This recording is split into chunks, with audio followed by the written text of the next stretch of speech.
আল্লাহর হাবিবের কাছে বিনয়ের সাথে জিজ্ঞেস করলেন, বি আবি আনতা ওয়া উম্মি আখবিরনি আন আউয়ালি শাইইন খালাকাল্লাহু তাআলা ক্বাবলাল আশিয়া। আল্লাহর হাবিবের প্রিয় সাহাবী হযরত জাবির ইবনে আব্দুল্লাহ রাদিয়াল্লাহু তাআলা আনহু বলেন, নবী গো, আমার মা আর আমার আব্বাকে আমি আপনি রাসূলুল্লাহর কদমে কুরবান করলাম, সুপুর্দ করে দিলাম। জোরে কোন সুবহানাল্লাহ। তার কারণ একটা বিষয় শুধু আপনার কাছে জানতে চাই গো নবীজি, আখবিরনি আন আউয়ালি শাইইন খালাকাল্লাহু তাআলা ক্বাবলাল আশিয়া। এই জগতের মাঝে আল্লাহ পাক যা কিছু সৃষ্টি করেছেন, সৃষ্টি জগতের যা কিছু দেখি আল্লাহ পাক এসব কিছুর আগে সর্বাগ্রে আল্লাহ পাক কোন জিনিসকে প্রথম সৃষ্টি করেছেন? আকাশ বাতাস, নদী নালা, খাল বিল, পাহাড় পর্বত যা দেখি আল্লাহ পাক অসংখ্য সৃষ্টি জগতের মাঝে আছে না নাই? ইয়া রাসূলুল্লাহ, এই সব সৃষ্টির আগে সর্বপ্রথম আল্লাহ কোন জিনিসকে সৃষ্টি করেছেন? রাসূলুল্লাহ সাল্লাল্লাহু আলাইহি ওয়াসাল্লাম বললেন, ইয়া জাবির ইন্নাল্লাহা ক্বাদ খালাকা ক্বাবলাল আশিয়াই নূরা নাবিয়িকা মিন নূরিহি।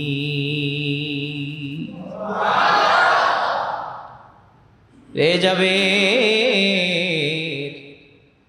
আল্লাহ পাক জগৎ সংসারের তামাম কিছু সৃষ্টির সর্বাগ্রে তোমার রাসূলুল্লাহ, তোমার নবী, তোমার জানের চাইতে প্রিয় আমি রাহমাতুল লিল আলামিনের নূর মুবারক সৃষ্টি করেছেন।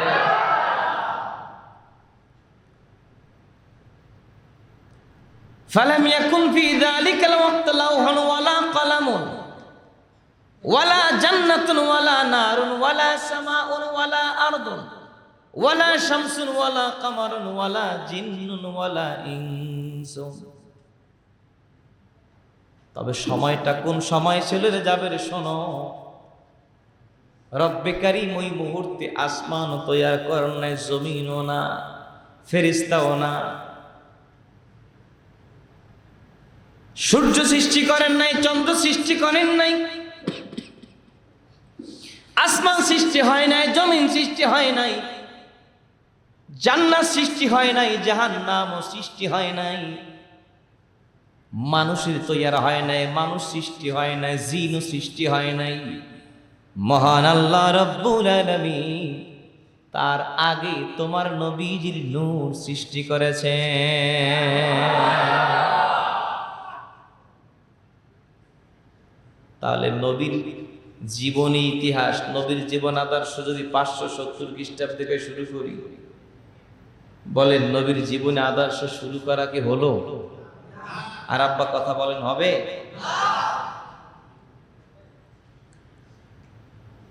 প্রিয় হাজিরিন, আল্লাহ রাব্বুল আলামিন তার দোস্তের জিকির, তার দোস্তের আলোচনাকে এত ব্যাপক করেছেন, এত ব্যাপকভাবে আল্লাহ পাক তার দোস্তের প্রচার করেছেন, জগৎ আল্লাহ পাক এরকম ব্যাপক আলোচনা কোনো বিষয় নিয়ে করেন নাই। সুবহানাল্লাহ। নবীর জিকিরকে আল্লাহ পাক কত ব্যাপক করেছেন। আল্লাহ পাক তার নিজের জিকির যত ব্যাপক করেছেন, আল্লাহ পাক তার দোস্তের জিকিরও সেই রকম ব্যাপক করেছেন।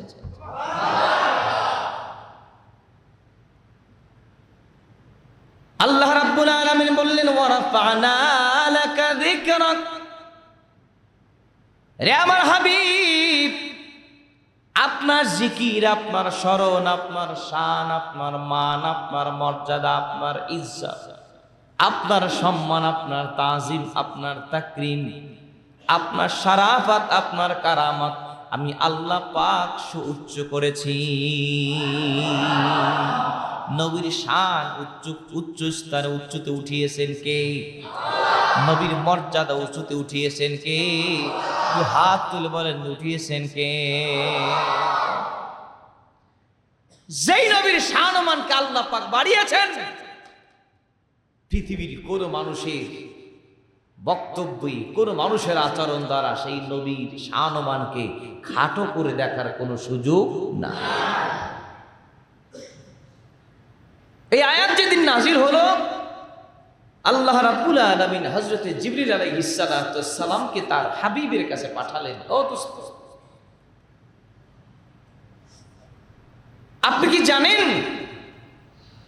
আমি রব্বে কারীম আপনার সম্মান, আপনার জিকির, আপনার স্মরণকে আমি আল্লাহ কতটা ব্যাপক করেছি আপনি কি জানেন? জিবরিল আলাইহিস সালাম নবীজির কাছে গিয়ে বললেন, ইয়া রাসূলুল্লাহ আতাদ্রি কাইফা রাফা আল্লাহু যিকরাক। নবীজি, আপনি কি জানেন আল্লাহ পাক আপনার জিকিরকে, আপনার স্মরণকে, আপনার আলোচনাকে আল্লাহ পাক কিভাবে সুউচ্চ মর্যাদা উঠিয়েছেন? আপনি কি জানেন? সুবহানাল্লাহ। আল্লাহর হাবিব বলেন, আমার জিকির, আমার স্মরণ, আমার আলোচনাকে আল্লাহ পাক কত ঊর্ধ্বে নিয়েছেন এটা আমার আল্লাহই ভালো জানে।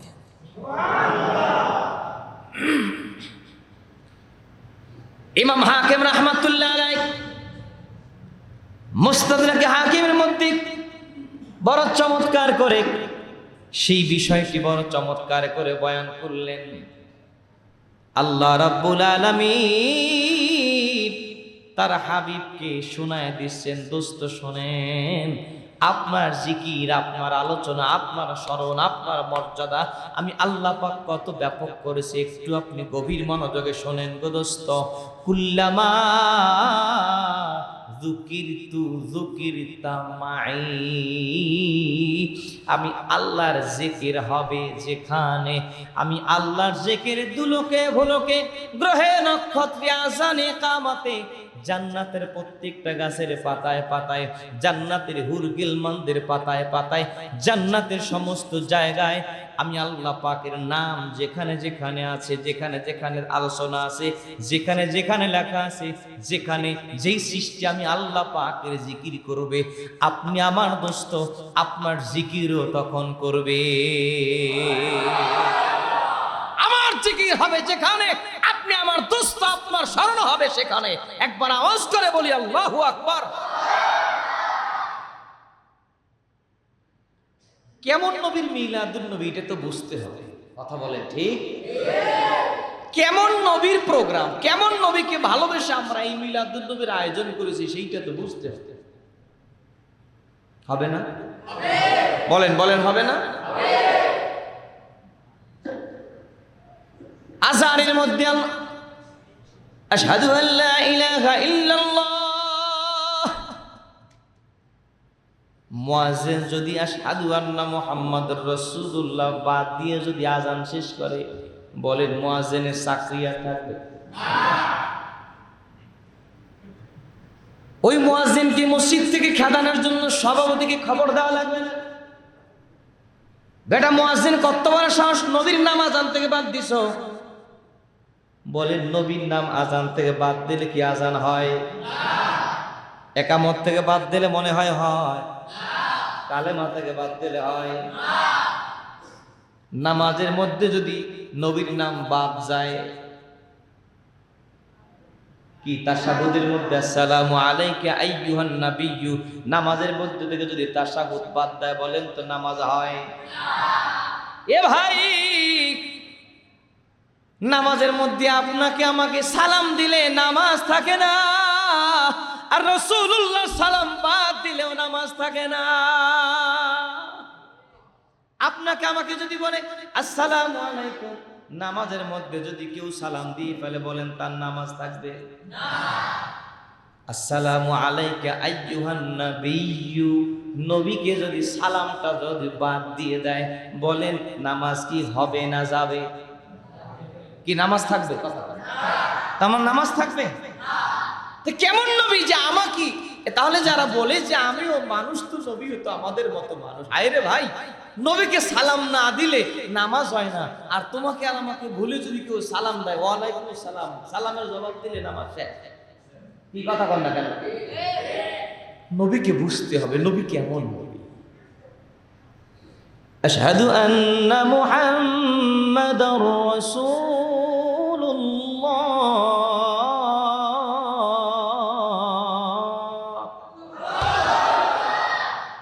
আমার রবিকে বাদ দিলে আজান হয়?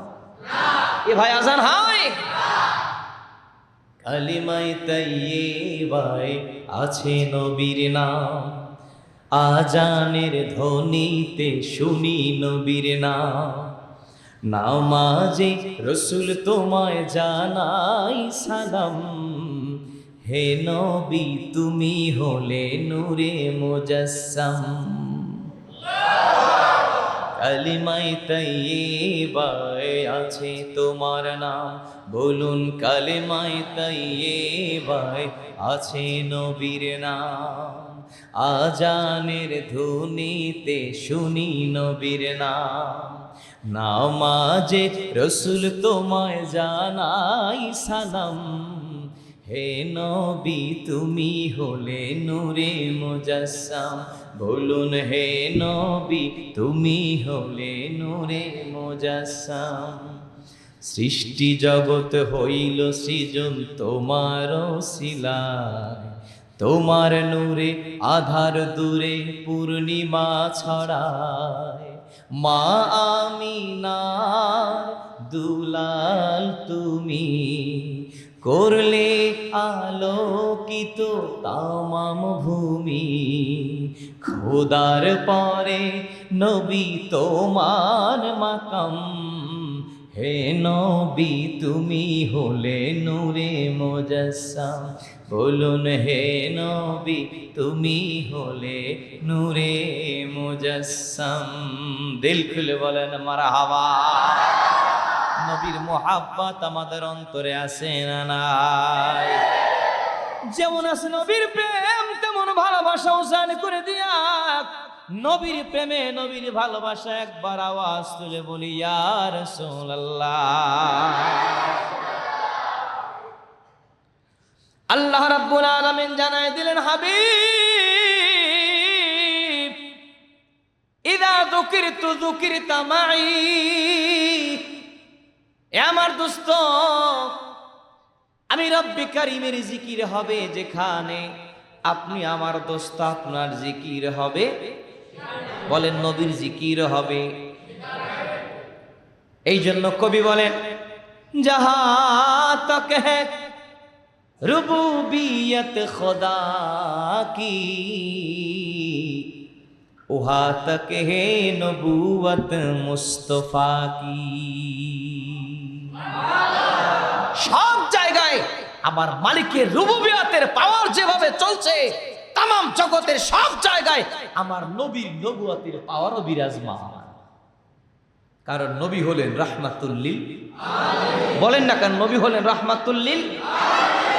ওয়া মা আরসালনাকা ইল্লা রাহমাতাল লিল আলামিন।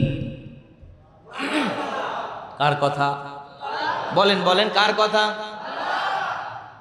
আল্লাহ পাক বললেন, দোস্ত রে, আমি হলাম রব্বুল আলামিন, আপনি হলেন রাহমাতুল লিল আলামিন। আমি তামাম জগতের রব, আর আপনি রাসূলুল্লাহ, তামাম জগতের জন্য রহমত। আরেকটু আস্তে বলা যাবে সুবহানাল্লাহ? আসমানের রব কে? আল্লাহ। রহমত কে? আল্লাহ। রহমত আল্লাহ। নবীজি জোরে বলেন রহমত কে? জমিনের রব কে? এই জমিনের জন্য রহমত কে? আমার নবী। জোরে বলেন জমিনের জন্য রহমত কে? আমাদের নবী। জমিনের জন্য রহমত কে? আল্লাহ বললেন, দোস্ত আমি আসমানের রব, আপনি আসমানের জন্য রহমত। আমি জমিনের রব, আপনি জমিনের জন্য রহমত। আমি মানুষের রব, আপনি মানুষের জন্য রহমত। আমি জিনের রব, আপনি জিনের জন্য রহমত। আমি তামাম জগৎ সংসারের রব, আর তামাম জগৎ সংসারের জন্য আপনি আমার দোস্ত, আপনি হলেন রহমত। চিল্লায়া বলেন আল্লাহু আকবার। কষ্ট হচ্ছে? নবীকে বুঝতে হবে। কথা বলেন, কাকে বুঝতে হবে? বলেন না কাকে বুঝতে হবে? রসুলকে বুঝতে হবে। রসুলের শান মান কত বড়, এটা না বুঝলে মিলাদুন নবী অনুষ্ঠানে গুরুত্ব বোঝা যাবে। যদি মনে করি আমার ছেলের বার্থডে, আমার মেয়ের জন্মদিন, আর আজকে নবীর মিলাদুন নবী, নবীর জন্ম উৎসব উদযাপন, কি নিজের মাইয়ার পোলার বার্থডে, জন্মদিন, জন্ম উৎসব আয়োজন করা আর নবীর মিলাদুন নবী আয়োজন করা কখনো কি এক তালায় এক মাপে ওজন করা যাবে?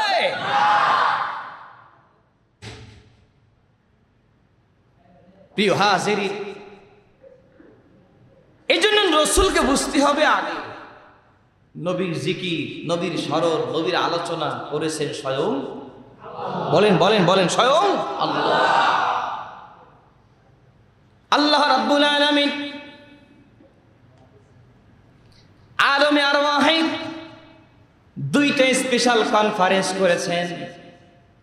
একটা কনফারেন্স অভিষেক অনুষ্ঠান, অভিষেক কনফারেন্স একটা করেছেন তাওহীদের ব্যাপারে, আর একটা করেছেন তার দোস্তের রিসালাতের ব্যাপারে। সুবহানাল্লাহ। একটা করেছেন তার নিজের ব্যাপারে, আর একটা করেছেন আপনার আমার রসুলের ব্যাপারে। সুবহানাল্লাহ বলা যাবে না? একটু গভীর মনোযোগ। আল্লাহ রাব্বুল আলামিন আলমে আরওয়াহি তামাম রুহুদেরকে সামনে নিয়ে রব্বে কারীম সমস্ত রুহুদেরকে লক্ষ্য করে বললেন, আলাস্তু বিরব্বিকুম, আমি কি তোমাদের প্রভু নই? সমস্ত রুহুকে আল্লাহ পাক সামনে নিয়ে আল্লাহ পাক বক্তব্য দিচ্ছেন, আলাস্তু বিরব্বিকুম, আমি কি তোমাদের রব নই? সমস্ত রূহ সেদিন জবাব দিয়েছিল অলু, সমস্ত রূহ সেদিন জবাব দিয়েছিল বালা, হ্যাঁ আপনি আমাদের রব। আমাদের রব কে? রব কে? বলেন বলেন, আমাদের রব কে? ওই আলমে আরওয়াহে বসে যে সমস্ত রূহ বলেছে বালা, হ্যাঁ, এই বলার কারণে তামাম পৃথিবীতে রূহগুলো যখন মানুষের ভিতরে যখন প্রবেশ করে যখন পৃথিবীতে এসেছে, তামাম রুহের ভিতরে সেই ঈমান নেওয়ার মতো তবিয়ত নিয়ে এই মানুষের ভিতরে রুহ চলে এসেছে। এই ঈমান গ্রহণ করার তবিয়ত নিয়ে মানুষ পৃথিবীতে আগমন করেছে। সুবহানাল্লাহ। আল্লামা মোল্লা আলী কারি রাহমাতুল্লাহ আলাইহি এই আয়াতের ব্যাখ্যা লিখতে গিয়ে বড় চমৎকার একটি তথ্য দিয়েছেন। আল্লামা মোল্লা আলী কারি রাহমাতুল্লাহ আলাইহি বলেন, ওই আলমে আরওয়াহে আল্লাহ রাব্বুল আলামিন যখন তামাম রূহকে লক্ষ্য করে বলেছিলেন, আলাস্তু বিরব্বিকুম, আমি কি তোমাদের রব নই? আমি কি তোমাদের প্রভু নই? সেই দিন সর্বপ্রথম যেই রূহ মোবারকের ভিতর থেকে আওয়াজ ভেসে এসেছিল বালা, সেই রূহ আর কোন রূহ নয়, সেই রূহটা ছিল রাহমাতুল লিল আলামিনের রূহ মোবারক। সুবহানাল্লাহ। আমার নবীর জবান মোবারক থেকে আগে বালা শব্দ বেরিয়েছিল, আর সেই শব্দ শুনে অন্য রূহগুলো সেদিন আল্লাহ পাককে রব বলে স্বীকার করেছে।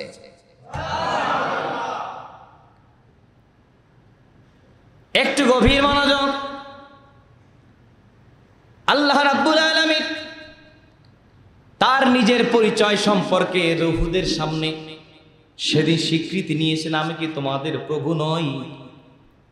সমস্ত রূহ সেদিন অঙ্গীকার করেছিল, হ্যাঁ আয় আল্লাহ আপনি আমাদের রব, আপনি আমাদের প্রভু। আর একটা কনফারেন্স আল্লাহ রাব্বুল আলামিন সমস্ত রূহদেরকে নিয়ে করেন না, বরং আল্লাহ পাক যেই রূহ মোবারক গুলোকে নবীদের বডির ভিতরে দিয়া যাদেরকে নবী হিসাবে রাসূল হিসাবে পৃথিবীতে পাঠাবেন, আল্লাহ পাক সেই সকল নির্বাচিত, আল্লাহ পাকের মুনতাখাব নির্বাচিত সেই সকল আম্বিয়া আলাইহিস সালাতু ওয়াস সালামের রূহ মোবারক সমূহ একত্র করে আল্লাহ পাক তার দোস্ত রাহমাতুল লিল আলামিনের আগমনী বার্তা তাদেরকে শুনিয়ে তাদের থেকে আল্লাহ পাক অঙ্গীকার নিয়েছেন। আরো দিল খুলে বলেন সুবহানাল্লাহ। প্রিয় হাজিরিন ভাইরা আমার, আল্লাহ রাব্বুল আলামিন বলেন, وَإِذْ أَخَذَ اللَّهُ مِيثَاقَ النَّبِيِّينَ লামা আতাইতুকুম মিন কিতাবিন ওয়া হিকমাহ ثم جاءكم رسول مصدق لما معكم لتؤمنن به ولتنصرنه قال أأقررتم وأخذتم على ذلكم إصري قالوا أقررنا فقال فاشهدوا وأنا معكم من الشاهدين আল্লাহ পাক তামাম নবীদের রূহ মোবারক একত্র করে আল্লাহ পাক তাদের কাছে অঙ্গীকার নিচ্ছেন। নবীদেরকে লক্ষ্য করে বলছে, হে আমার দোস্তরা, রে আমার পয়গম্বরেরা, শোনো, আমি আল্লাহ রাব্বুল আলামিন তোমাদেরকে জগতের মধ্যে কিতাব দিব, কিতাব, আসমানি কিতাব দিক, তোমাদেরকে হিকমত দান করে আমি আল্লাহ পাক জমিনের মধ্যে আমার একজন বন্ধু, একজন রসুল, আমার একজন প্রিয় দোস্ত, একজন রসুলকে তোমাদের কাছে পাঠাবো। সুবহানাল্লাহ বলেন। নবীদেরকে বললেন, শোনো, আমি রব্বে কারীম তোমাদেরকে পৃথিবীতে পাঠিয়ে আমি আল্লাহ পাক তোমাদেরকে কিতাব দিব, তোমাদেরকে হিকমত, প্রজ্ঞা, জ্ঞানের ভান্ডার আমি আল্লাহ রব্বে কারীম তোমাদেরকে দিয়ে এরপরে তোমাদের সবার শেষে আমি আল্লাহ পাক একজন রসুলকে পৃথিবীতে পাঠাবো। না, আওয়াজটা স্লো হয়ে গেছে, জোরে কান সুবহানাল্লাহ। একজন রসুল তোমাদের কাছে যাবে। তাম পৃথিবীর মুহাদ্দিসিনে কেরাম, মুফাসসিরিনে কেরাম, উলামায়ে কেরাম একমত হয়েছে, এই তাম নবী রাসূলদের পরে আল্লাহ পাক যাকে পৃথিবীর জমিনে সর্বশেষ রসুল হিসেবে পাঠাবেন, এই রসুল বলতে মুহাম্মাদুর রাসূলুল্লাহ সাল্লাল্লাহু আলাইহি ওয়াসাল্লামকে বুঝিয়েছেন। তিনি পৃথিবীর জমিনে যায়া মুসাদ্দিকুল লিমা মাআকুম, তোমাদের কাছে যেই কিতাব থাকবে, তোমরা যেই দাওয়াত নিয়ে পৃথিবীতে আগমন করেছো, তোমরা যে মিশন, যে ভিশন নিয়ে পৃথিবীতে কাজ করতেছো, আমার দোস্ত তোমাদের সেই বিষয়টাকে তিনি সত্যায়ন করে দিবেন। সুবহানাল্লাহ কোন ভাইরা আমার, আল্লাহ রাব্বুল আলামিন বললেন, রে পয়গম্বরেরা, যদি তোমরা পৃথিবীতে বেঁচে থাকতে যদি আমার সেই দোস্তকে পাইয়া যাও, সেই বন্ধুকে যদি তোমরা পাইয়া যাও, সেই রসুলকে যদি তোমরা পাইয়া যাও, একটু খেয়াল করবেন, যারা নবীজির মিলাদুন নবী, নবীর আবির্ভাব, নবীর শুভাগমন, নবীর জীবন বৃত্তান্ত আলোচনাকে যারা ছোট করে দেখে, বলে মিলাদুন নবী, এই আলোচনাকে যারা ছোট মানসিকতায় দেখে, আমি তাদেরকে বলতে চাই, রে ভাই, নবীর আগমনের বার্তা আপনার আমার মতো সলিমুল্লাহ কলিমুল্লাহ মুখ থেকে যদি নবীর আগমনের বক্তব্য না ছোটে, আপনার আমার মুখে যদি নবীর আগমনের কথা, নবীর মিলাদ মাহফিলে কথা যদি না আসে, এতে নবীর সম্মান একটু এক বিন্দু পরিমাণ ছোট হবে না। তার কারণ আল্লাহ পাক স্বয়ং নিজে তার দোস্তের আগমনের বার্তা এই আলমে আরওয়াকে তার নবীদেরকে জানিয়ে আগেই দিয়েছে। আপনার আমার বলার কারণে আপনার আমার বক্তব্য নবীর শান বাড়বে না, বরং আপনার আমার বক্তব্যের কারণে, আপনার আমার বক্তব্যের ভিতরে নবীর শান থাকার কারণে আল্লাহ পাক আপনার আমার শান বাড়ায় দিবে। কি কথা কন না কেন? আমি যদি সুর দিয়ে নবীর প্রেমের নাতে রাসূল পড়ি, বলেন এই জন্য কি নবীর শান বাড়িয়ে যাবে? কথা বলেন, বেড়ে যাবে?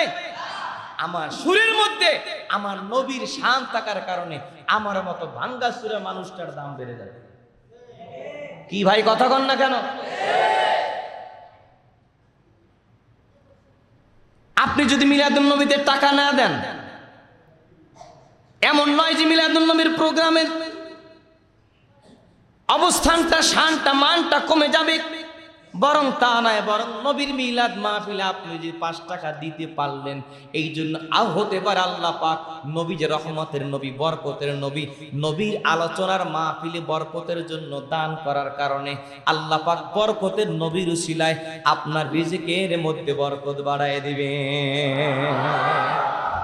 কথা ঠিক না বা ঠিক? আপনি আমি রাসূলের কাছে ঋণী, কথা বলেন না কেন?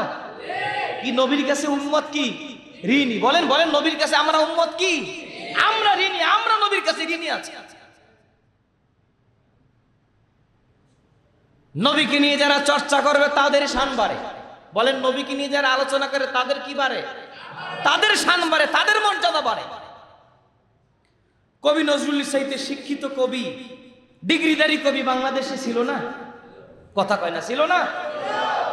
অনার্স মাস্টার ডক্টরেট করা কবি ছিল না? ছিল। কিন্তু কবি নজরুল এত সবার হৃদয়ের মধ্যে জায়গা পেয়েছেন কেন?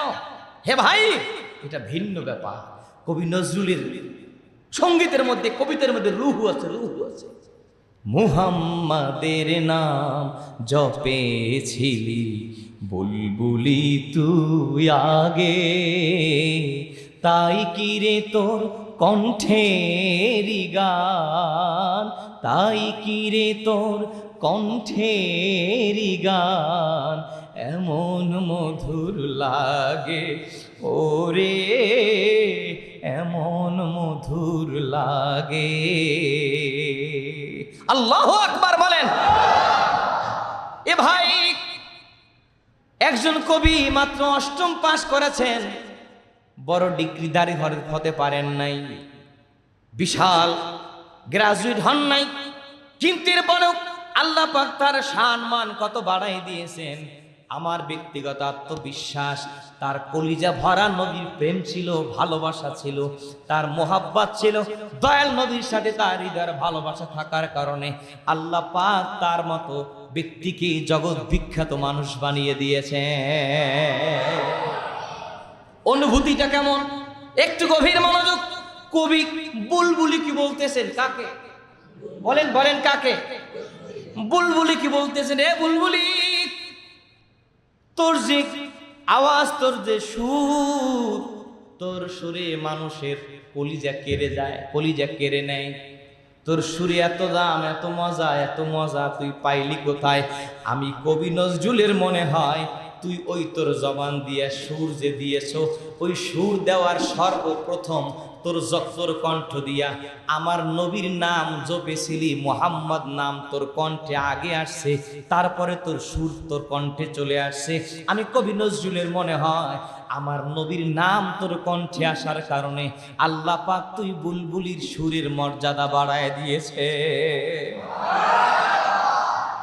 ওরে গোলাপ নিরিবিলি মোর নবীর কদম চুমেছিলি, সেই কদমের খুশবু আজো, সেই কদমের খুশবু আজো তোরা তোরে জাগে ওরে, এমন মধুর লাগে।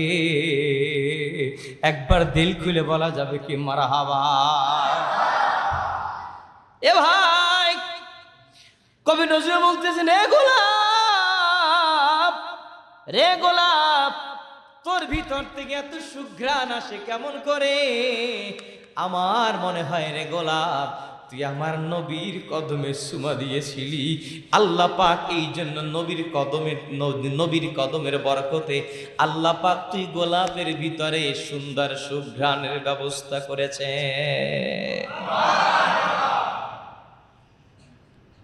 কবি নজরুল একজন আম মানুষ হইয়া, সাধারণ অল্প শিক্ষিত, কিন্তু আল্লাহ পাকের কাছে এত কবুল হয়ে গেছেন নবীর প্রেম বুকে ভরার কারণে। এখন মাস্টার্সে, ঢাকা বিশ্ববিদ্যালয়ে মাস্টার্সে পর্যন্ত কবি নজরুলের বই পড়ানো হয়। কথা বলেন না কেন? তার জীবনী নিয়ে চর্চা হয়। একজন কবি নবীর প্রেম বুঝতো, নবীর ভালোবাসা বুঝতো। আর আমি একজন মাওলানা হইয়া, একজন খতিব হইয়া, বক্তা হইয়া, মুহাদ্দিস হইয়া, মুফাসসির হইয়া বলি মিলাদুন্নবী বলতে কিছু না, ঈদে মিলাদুন্নবী এগুলো সব বানান্য আওয়াজ।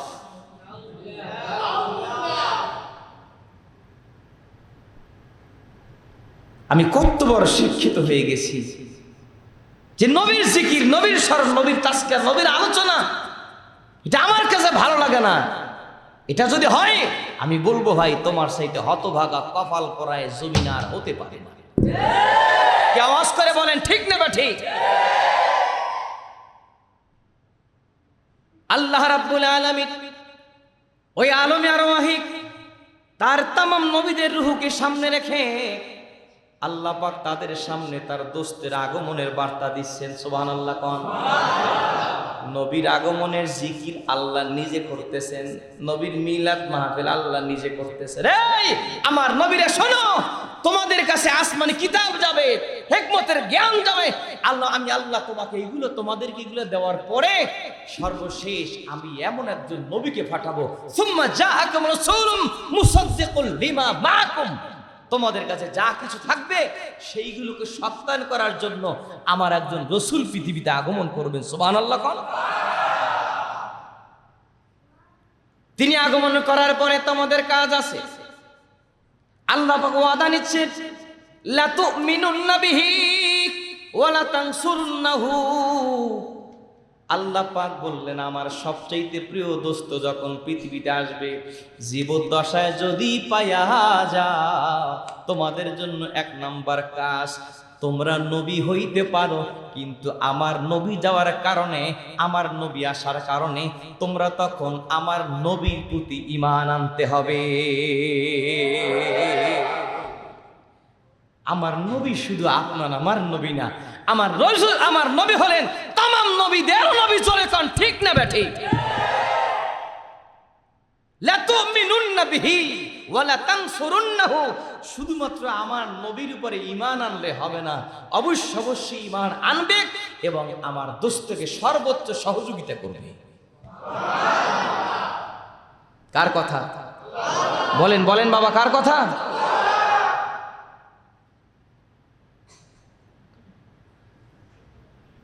কি নবীর জিকির, নবীর স্মরণ, নবীর তাজকিরা, এটা তরিকা, এটা আল্লাহর তরিকা। কথা কন না কেন?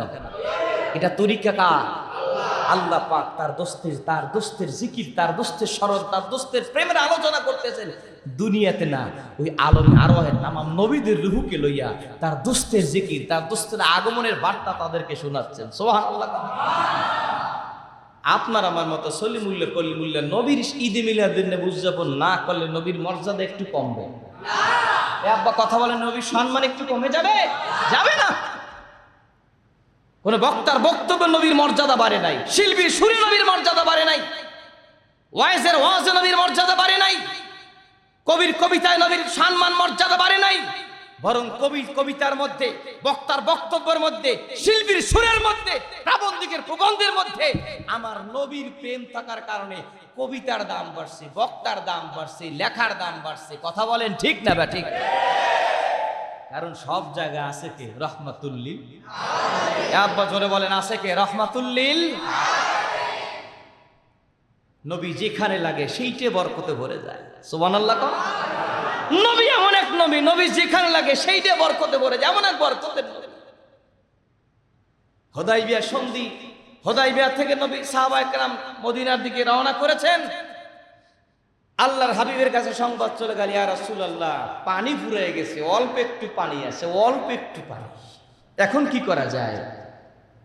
ওযুর পানি না হলে তো নামাজ পড়া যাচ্ছে না। রাসূল বললেন, পানির পাত্রটা আমি রাসূলুল্লাহর কাছে হাজির করো। আল্লাহর হাবিব রাহমাতুল্লিল আলামিন ওই পাত্রের ভিতরে আঙ্গুল মোবারক চুবায়ে ধরেছেন আর সাহাবায়ে কেরামদেরকে বললেন, তোমরা যার যার নিজের নিজ নিজ পাত্রের ভিতর নিজ নিজ পাত্রে পানি সংগ্রহ করতে থাকো।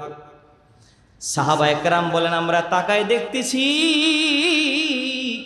নবী যখন আঙ্গুল মোবারক ওই পাত্রের ভিতরে ঢুকাই দিয়েছেন, আল্লাহর হাবিবের আঙ্গুল মোবারকের পাশ দিয়া ঝর্ণা প্রবাহিত হচ্ছে। প্রায় 1000 সাহাবী ওই পানি দ্বারা ওযু করলাম, এখনো পানি পাত্রে আছে। আর একটু আস্তে কোন সুবহানাল্লাহ। নবী যেখানে লাগে সেখানেই বরকতে ভরে যায়। খন্দকের যুদ্ধের সময় আল্লাহর হাবিব রাহমাতুল লিল আলামিন ক্ষুধার কারণে পেটের ভিতরে পাথর একটা বেঁধে রাসূলুল্লাহ সাল্লাল্লাহু আলাইহি ওয়াসাল্লাম ওই পরীক্ষা খননের কাজে ব্যস্ত। দূর থেকে নজর করলেন হযরতে জাবের রাদিয়াল্লাহু তাআলা আনহু। হায় হায়, রাসূলুল্লাহ সাল্লাল্লাহু আলাইহি ওয়াসাল্লাম ক্ষুধার্ত, বড় ক্ষুধার্ত নবী কষ্টের কারণে ক্ষুধার তাড়নায় পেটে পাথর বেঁধেছেন। এক দৌড়ে বাড়ি হাজির। স্ত্রীকে বললেন, আমি বকরি একটা জবাই করে দেই, তুমি কাল বিলম্ব না করে খানিকটা জব দ্বারা কিছু রুটি তৈয়ার করে প্রস্তুতি গ্রহণ করো। রুটি তৈয়ার করে নবীজির জন্য অপেক্ষায় থাকো, আমি রাসূলুল্লাহর কাছ থেকে আসতেছি। আল্লাহর হাবিবের কাছে গিয়ে নবীজির কান মোবারকের পাশা কাছাকাছি যায়া একটু আস্তে আওয়াজ করে বললেন, নবী গো, যদি কষ্ট মনে না করেন আমি একটু কথা বলতে চাই গো নবীজি। কি বলতে চাও বলো। ইয়া রাসূলুল্লাহ, খানিক জব আমার বাসায় আছে, আমি কিছু রুটির আয়োজন করেছি, আপনি রাসূলুল্লাহ যদি মেহেরবানি করে দাওয়াত গ্রহণ করেন আমি জাবের বড় খুশি হব। আল্লাহর হাবিব ডাক দিলেন, ও সাহাবীরা, জাবেরের বাড়ি থেকে দাওয়াত এসেছে, চলো চলো যাই। সবাই চলো জাবেরের বাড়ির দিকে রওনা করো। জাবের রাদিয়াল্লাহু তাআলা আনহু মনে মনে ভাবলেন, হায় হায়, যেহেতু ব্যবস্থাপনা কম তাই নবীর কানে কানে বললাম, কিন্তু রাসূলুল্লাহ সবাইকে ডেকে আমার বাড়ির দিকে রওনা করার জন্য প্রস্তুতি নিচ্ছেন। নবী বললেন, এই যাবে, চিন্তা করো না, তুমি যাবে সামনে চলে যাও, আমি রাসূলুল্লাহ আসতেছি। তবে খবরদার, রুটির পাত্রের ভিতর থেকে, রুটির ডেকসির ভিতর থেকে রুটি উঠাইবে না, আর গোশতের পাত্র থেকে গোশত তুমি নিজ হাতে উঠাইবে না, আমি রাসূলুল্লাহ আসতেছি।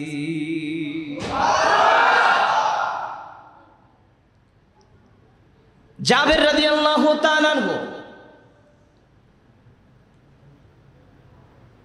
তিনি মনে মনে ভাবলেন, আমি তো রাহমাতুল লিল আলামিনকে দাওয়াত দিয়েছি, আর বাকি সাহাবায়ে কেরামদেরকে রাহমাতুল লিল আলামিন নিজে দাওয়াত দিয়েছেন, অতএব আমার মেহমান রাহমাতুল লিল আলামিন আর নবীর দাওয়াতের মেহমান তামাম সাহাবীরা, আমি জাবেরের চিন্তার কোনো কারণ নাই, নিশ্চিন্ত মনে বাড়ির দিকে রওনা করলেন। আল্লাহর হাবিব বললেন, রুটির পাত্রটা আমি রাসূলুল্লাহর কাছে দাও, গোশতের পাত্রটা আমি রাসূলুল্লাহর হাতে দাও। আল্লাহর হাবিব রুটি দিচ্ছেন, গোশত দিচ্ছেন, রুটি দিচ্ছেন, গোশত দিচ্ছেন। হযরত জাবের রাদিয়াল্লাহু তাআলা আনহু বলেন, এক নয় দুই নয়, প্রায় 1000 সাহাবী তৃপ্তি ভরে রুটি আর গোশত খেয়েছে। আল্লাহর হাবিব বললেন, জাবের তাকায় দেখো পাত্রের ভিতরে আছে কিনা। হযরত জাবের রাদিয়াল্লাহু তাআলা আনহু বলেন, আমি পাত্রের দিকে নজর করে দেখলাম, শুরুতে যেমন ছিল এখনো তেমন আছে। আরো জোরে বলি আল্লাহু আকবার। কি নবীর স্পর্শ যেখানে লাগে সেইটাই বরকতে ভরে যায়। কতবার ছাগল হলে বলতে পারে, নবী আমার মতো মানুষ, আমিও মানুষ, নবী আমার মতো মানুষ। কথা বলেন, এরকম আহাম্মক আছে না নাই? বলেন বলেন, আছে না নাই? বলে আমিও মানুষ, নবীও তো মানুষ। হ্যাঁ, নবী তো জিন না, নবী তো ফেরেশতা না, নবী তো মানুষ, কিন্তু নবী তোমার আমার মতো থার্ড ক্লাস পচা মানুষ না। কি কথা ঠিক? প্রিয় হাজিরিন, অতএব নবীর স্মরণ, নবীর জিকির, নবীর আলোচনা, এটা উম্মতের ঈমানকে তাজা করে না? কথা বলে, ঈমানকে তাজা করে না? নবীর প্রতি প্রেম ভালোবাসাটাকে বাড়ায় না? এটা উম্মতের জন্য ইবাদত। যা রাসূল নিজে বললেন, যিকরুল আম্বিয়া মিনাল ইবাদাতি ওয়া যিকরুস সালিহিন কাফারা। আল্লাহর হাবিব নূরের জবানে বলছেন, উম্মত রে শোনো, নবীদের জীবনে চর্চা করা, নবীদের জীবনে আলোচনা করা, এটা উম্মতের জন্য ইবাদত। ধরে কোন সুবহানাল্লাহ। কি নবীদের জীবনে আলোচনা করা উম্মতের জন্য কি বাবা? ইবাদত। ধরে বলে উম্মতের জন্য কি? ইবাদত। তো হাত তুলে উম্মতের জন্য কি? ইবাদত। আর উম্মত সেই নবীর ব্যাপারে বলে না, সেই আলোচনা, সেই ঈদে মিলাদুন নবী উদযাপন, এটা ইবাদত না বিদআত? উম্মত কত বড় মহাজ্ঞানী হয়ে গেছে যে নবীর জীবনী চর্চা করার এই প্রোগ্রামগুলিকে গুরুত্ব দিতে চায় না। আশ্চর্য হলাম, গত বছর ঢাকাতে এক জায়গায় মাহফিলে গেলাম, এবছর হঠাৎ করে তো এই মাহফিলের একজন মানে কর্মী আমাকে বলতেছে, হুজুর আমি একটা কথা শুনেছি, আপনার কাছে বললে আপনি কষ্ট পাবেন। আমি বলছি না, কষ্ট পাবো না, বলো। বলে হুজুর বলে যে আব্দুল মোনেম খান হুজুরে সে আলোচনা করে খালি নবীর নিয়ে আলোচনা করে, খালি নবীর নিয়ে আলোচনা করে, এছাড়া কোনো আলোচনা নাই। হায় রে কপাল পরা! আমি চিন্তা করলাম এই কপাল পরা যে এত বড় কপাল পরা, জানলে জিন্দিগি তো মাহফিলে যাইতাম না। ওর মাহফিল কি কথা বলেন না কেন? তোমার জন্ম থেকে মৃত্যু পর্যন্ত কোনো স্থান নাই, কোনো কাজ নাই, কোনো অবস্থান নাই যেই অবস্থানে রসুলকে লাগবে না। আছে? কথা বলেন, নবী কি সব জায়গায় লাগবে না? লাগবে না? ওঠা বসা, চলা ফেরা, খাওয়া দাওয়া, ঘুম, কথা বলে সব জায়গায় আমার নবীকে লাগবে না? লাগবে না? মসজিদে ঢুকবো নবী লাগবে, বের হইতে নবীর তরিকা লাগবে, পায়খানায় ঢুকবো বাথরুমে ঢুকবো নবীর তরিকা লাগবে, বের হইতে লাগবে, ওযু করতে লাগবে, গোসল করতে লাগবে, পোশাক পরতে লাগবে, রাস্তায় হাঁটতে লাগবে, খাইতে বসতে লাগবে, ঘুমাইতে গেলে লাগবে কি লাগবে না? সব জায়গায়, এমন কোন জায়গা নেই যেই জায়গায় রাসূলকে লাগবে না। অতএব সেই নবীকে নিয়ে আলোচনা করব না, কাকে নিয়ে করব? কি কথা বলেন না কেন? নবীকে নিয়ে আলোচনা করলে উম্মতের মর্যাদা কমে। এ আব্বা জোরে বল, উম্মতের মর্যাদা কমে। প্রিয় হাজিরিন, আজকে ভাগ্যবান যারা অক্লান্ত পরিশ্রম করেছেন, টাকা দিয়ে, পয়সা দিয়ে, শ্রম দিয়ে, পরামর্শ দিয়ে নবীকে জানা। বলেন কাকে জানা? বলেন বলেন কাকে জানা? নবীকে জানার জন্য, নবীকে আরো বোঝার জন্য, আরো নবীর প্রেম ভালোবাসা অন্তরে ধারণ করার জন্য এই মিলাদুন নবীর আয়োজন হয়েছে। কথা ঠিক না বে ঠিক? এটা আমার বাপ দাদার কিসসা শোনার জন্য মাহফিল নয়। কি কথা কন না কেন? এটা আমাদের বাপ দাদার কিসসা শোনার মাহফিল। রাসূল বলেন যিকরুল আম্বিয়া মিনাল ইবাদাহ, নবীদের জীবনী চর্চা করা, নবীদের জীবনে আলোচনা করাটা উম্মতের জন্য ইবাদত। সুবহানাল্লাহ কোন?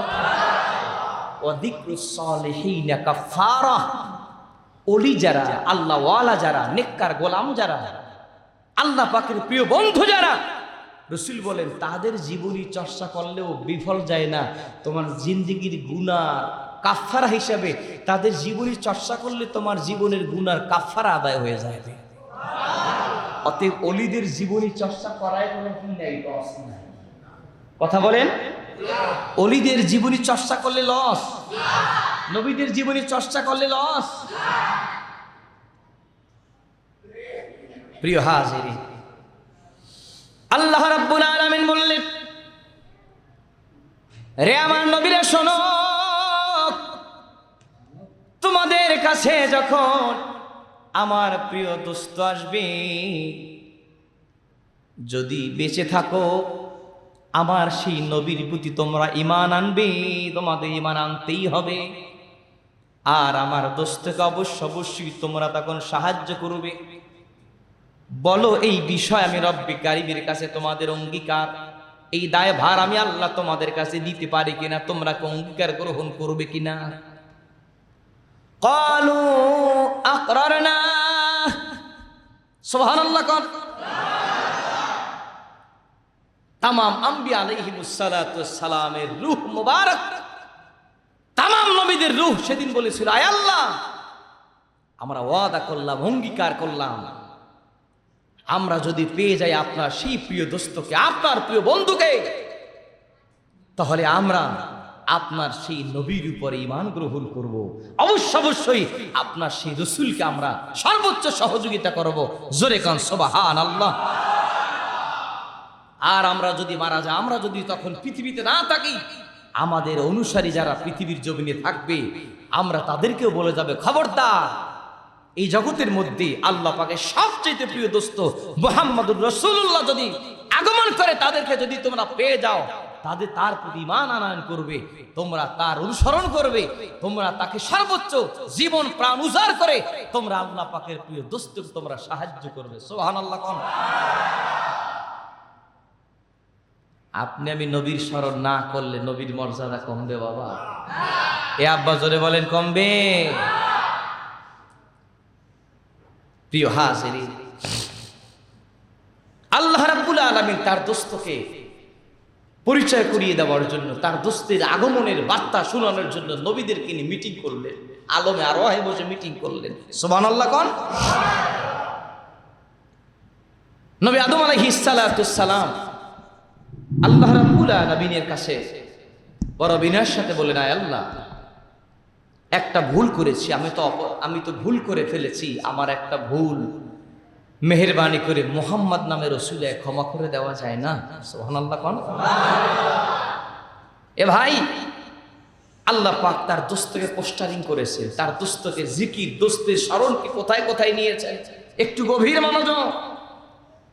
আদম আলাইহিস সালাতুস সালাম বলেন, আল্লাহ, আপনি আমাকে মুহাম্মদ নামের রাসূলে ক্ষমা করে দেন। আল্লাহ পাক বললেন, কাইফা আরাফতা মুহাম্মাদান ওয়া লাম আখলুকহু। আদম রে, তুমি কেমন করে মুহাম্মদকে চিনতে পারলা বলো? জান্নাতে কেবল তোমাকে সৃষ্টি করেছি, আর তোমার সাথে হাওয়াকে সৃষ্টি করেছি।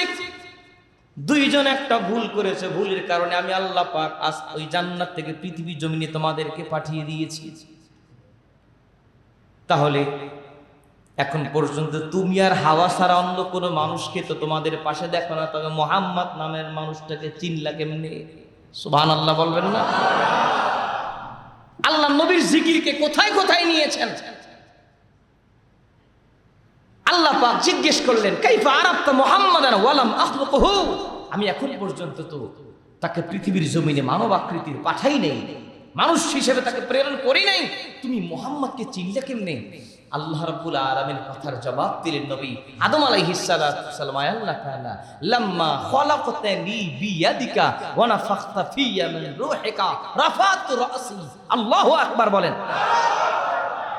আপনি রব্বে কারীম যখন আপনার কুদরতি হাতে আমি আদমকে সৃষ্টি করেছেন, আমি আদমকে যখন আপনার কুদরতি হাতে বানাইছেন, সুবহানাল্লাহ। কোন এই মানুষকে আল্লাহ পাক বড় মায়া করে, বড় ভালোবেসে তার নিজ কুদরতি হাতে বানিয়েছেন। সুবহানাল্লাহ বলেন। আল্লাহ পাক অন্য সৃষ্টি জগৎ তামাম সৃষ্টি আল্লাহ পাক বানিয়েছেন কুন ফায়াকুন, হয়ে গেছে। আকাশ হয়ে গেছে, জমিন হয়ে গেছে, আল্লাহ কুন বলেছেন, ফায়াকুন সেটা হয়ে গেছে।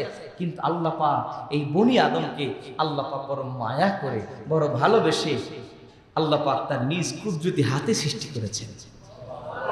আর একটু আস্তে বলা যাবে না? সুবহানাল্লাহ। সৃষ্টি করে আল্লাহ পাক জগতের মধ্যে তার দোস্তকে জানাই দেন, দোস্ত আপনার উম্মতকে জানাই দেন, এই জগতের আমার গোলামদেরকে জানাই দেন, লাকাদ খালাকনাল ইনসানা ফি আহসানি তাকবীম। আমি আল্লাহ পাক এই মানুষকে সবচেয়ে সুন্দর আকৃতিতে বানাইছি। এই জগতের যত সৃষ্টি আল্লাহ পাক তামাম সৃষ্টির মধ্যে সবচাইতে সুন্দর আকৃতিতে বানিয়েছেন মানুষদেরকে। ঘোষণাকার বলেন না, বলেন না, ঘোষণাকার। দেখেন ডেকোরেশনটা কত চমৎকার, কোথায় নাক, কোথায় মুখ, কোথায় ঠোঁট, কোথায় জিহ্বা, কোথায় চোখ। আপনি খেতে বসেছেন, এই আপনার সামনে দেওয়া হয়েছে আলু ভর্তা, দেওয়া হয়েছে মরিচ ভর্তা, দেওয়া হয়েছে ডাল, দেওয়া হয়েছে তরকারি। এই কাছে নেওয়ার সাথে সাথে আল্লাহ পাক এমবিবিএস ডাক্তার ফিট করে রাখছে। নাক বলে খবরদার, কথা কন না কেন? নাক বলে খবরদার, বাসি, কথা কয় না। কি কথা বলেন না কেন? নাইলে বলে ঠিক আছে, খুব মজা হবে, খেতে পারো। নাক সাপোর্ট দিয়ে দিয়েছে, এবার বলে যে একটু কাছে না। চোখ তো দূর থেকেই দেখে ফেলেছে, কথা বলেন না কেন? ক্যামেরা আল্লাহ রেডি করে রেখেছে যে খাবারটা কেমন, আল্লাহ পাক চোখ ফিট করেছে ক্যামেরার সামনে, ক্যামেরায় দেখে সামনে নিয়ে আসছে, নাক বলে দিয়েছে হ্যাঁ খাওয়া যায়।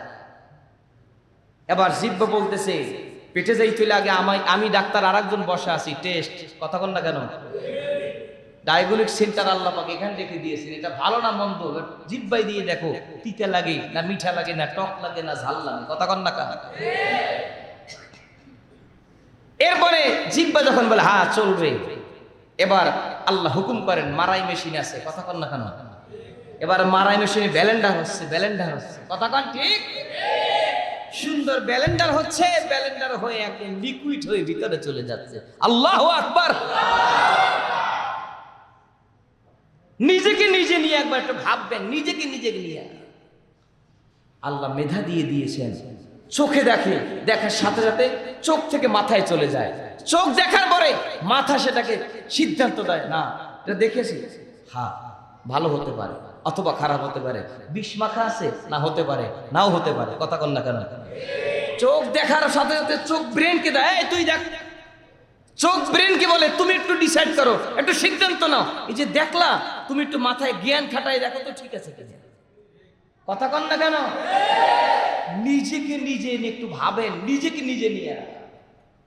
প্রিয় হাজিরিন, আল্লাহ পাক সবচাইতে সুন্দর আকৃতিতে সুন্দর ডেকোরেশন করে পৃথিবীতে যাদেরকে সৃষ্টি করেছেন তারা হলো মানুষ। বলেন তারা কি? আদম আলাইহিস সালাতু ওয়াস সালাম বললেন, আয় আল্লাহ তাআলা, আপনি যখন আপনার কুদরতি হাতে আমি আদমকে সৃষ্টি করলেন, এই বডিটাকে সৃষ্টি করলেন, এরপর বডিটার মধ্যে একটা সিম কার্ড লাগাই দিয়েছেন। সিম কার্ড কি? মোবাইল। এই মোবাইল একা একা চলতে পারে কি? কথা বোঝা, কোথাও মোবাইল সিম ছাড়া কথা যায়? এই মোবাইল আছে মাগার সিম ছাড়া যেভাবে কথা বলা যায় না, একের অফলাইন অনলাইন কোন লাইনে কাজ করা যায় না। আল্লাহ রাব্বুল আলামিন এই বডি নামে খাসা বানায়া তার ভিতরে একটা পাখি দিয়ে দিলেন, একটা জীবন্ত পাখি দিয়ে দিলেন, সেটা হলো রূহ। সেটা কি? একটা রূহ দিয়ে দিলেন। ইয়াসআলুনাকা আনির রূহ কুলির রূহু মিন আমরি রাব্বি। সুবহানাল্লাহ। আল্লাহ পাক বললেন, দোস্ত আপনার কাছে যদি জিজ্ঞেস করা হয় রূহ কি জিনিস, আপনি বলবেন রূহ এটা আল্লাহ পাকের একটা নির্দেশ, আল্লাহর নির্দেশে আসে, আল্লাহর নির্দেশে চলে যায়। এই রূহ আসে বিদায় হয় মানুষ, রূহ থাকলে হয় মানুষ, রূহ নাই তার নাম হয় লাশ। বলেন রূহ থাকলে নাম কি? রূহটা নাই তখন তার নাম কি? তখন তাকে বলে না আব্দুর রহিম, আব্দুল করিম বলে না, বলে লাশ ঘর থেকে নামা, লাশটা ঘর থেকে নামা, কথা বলেন ঠিক?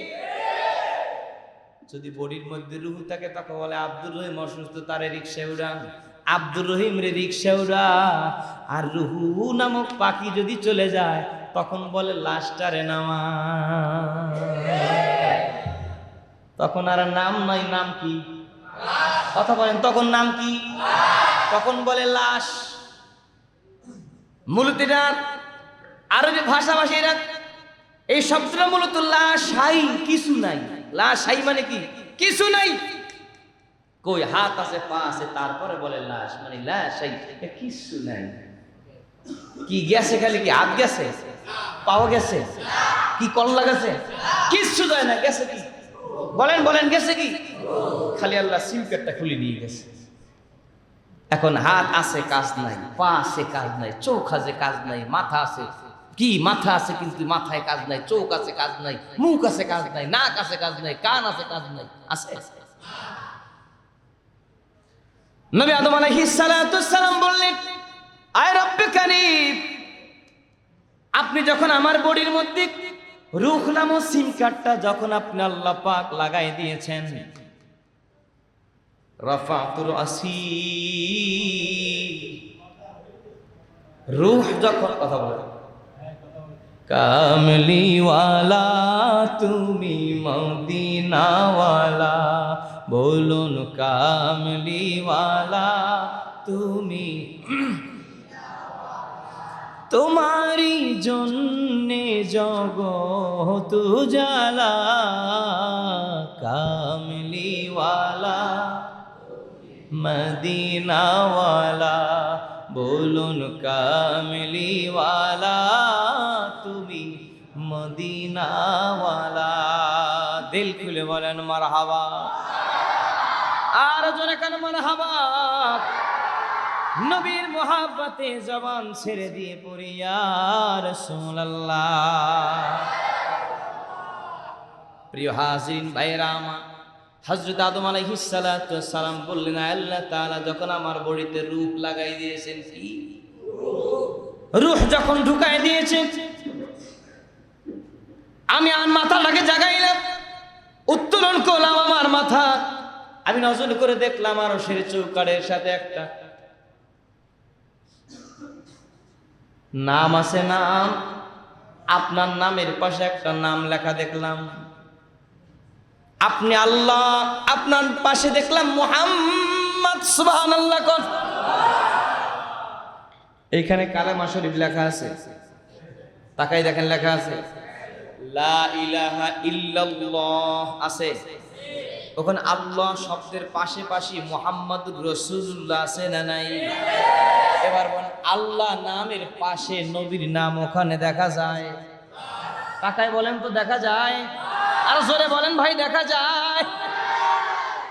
হযরত নবী আদম আলাইহিস সালাতু ওয়াস সালাম বলেন, আল্লাহ তাআলা আমি আরশের চৌকাঠের সাথে আপনার নামের পাশে মুহাম্মদ নাম লেখা দেখেছি।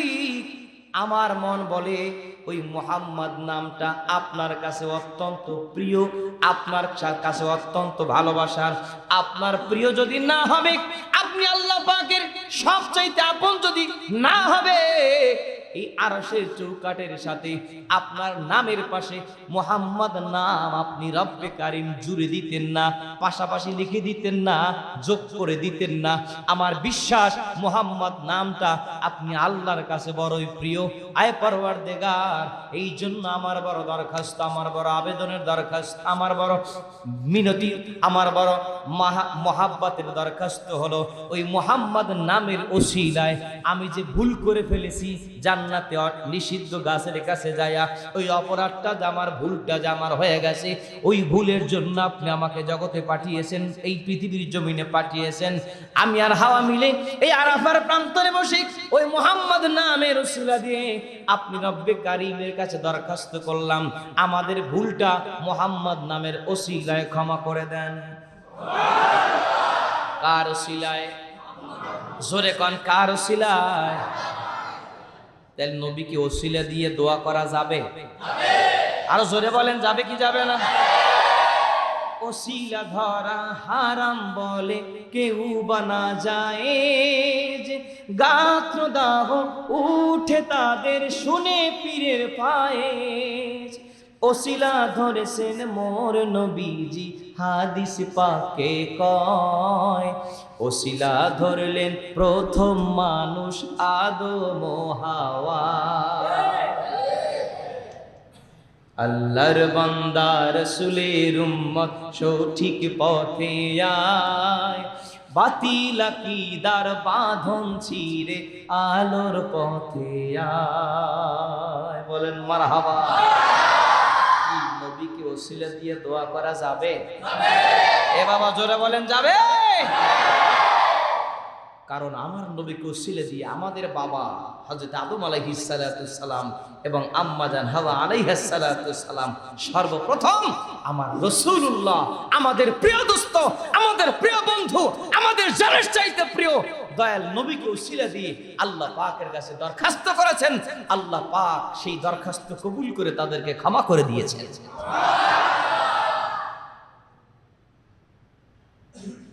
সেই নবী আছে না নাই? যারা বলে সেই নবী এখনো রওজা মুবারকে আছে না নাই? দুনিয়াতে অন্য মানুষের মরণ আর নবীজির পর্দাকার নবীজির ইন্তেকাল কি এক? বাবা জোরে বলেন এক।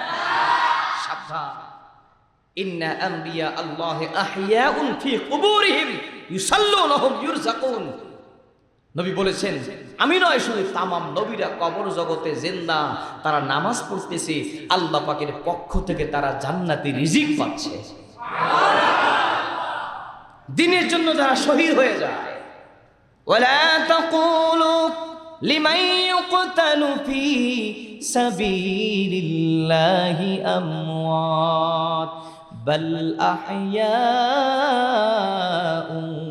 ওয়ালাকিন লা তাশউরুন বাল আহইয়াউ ওয়ালাকিন লা তাশউরুন।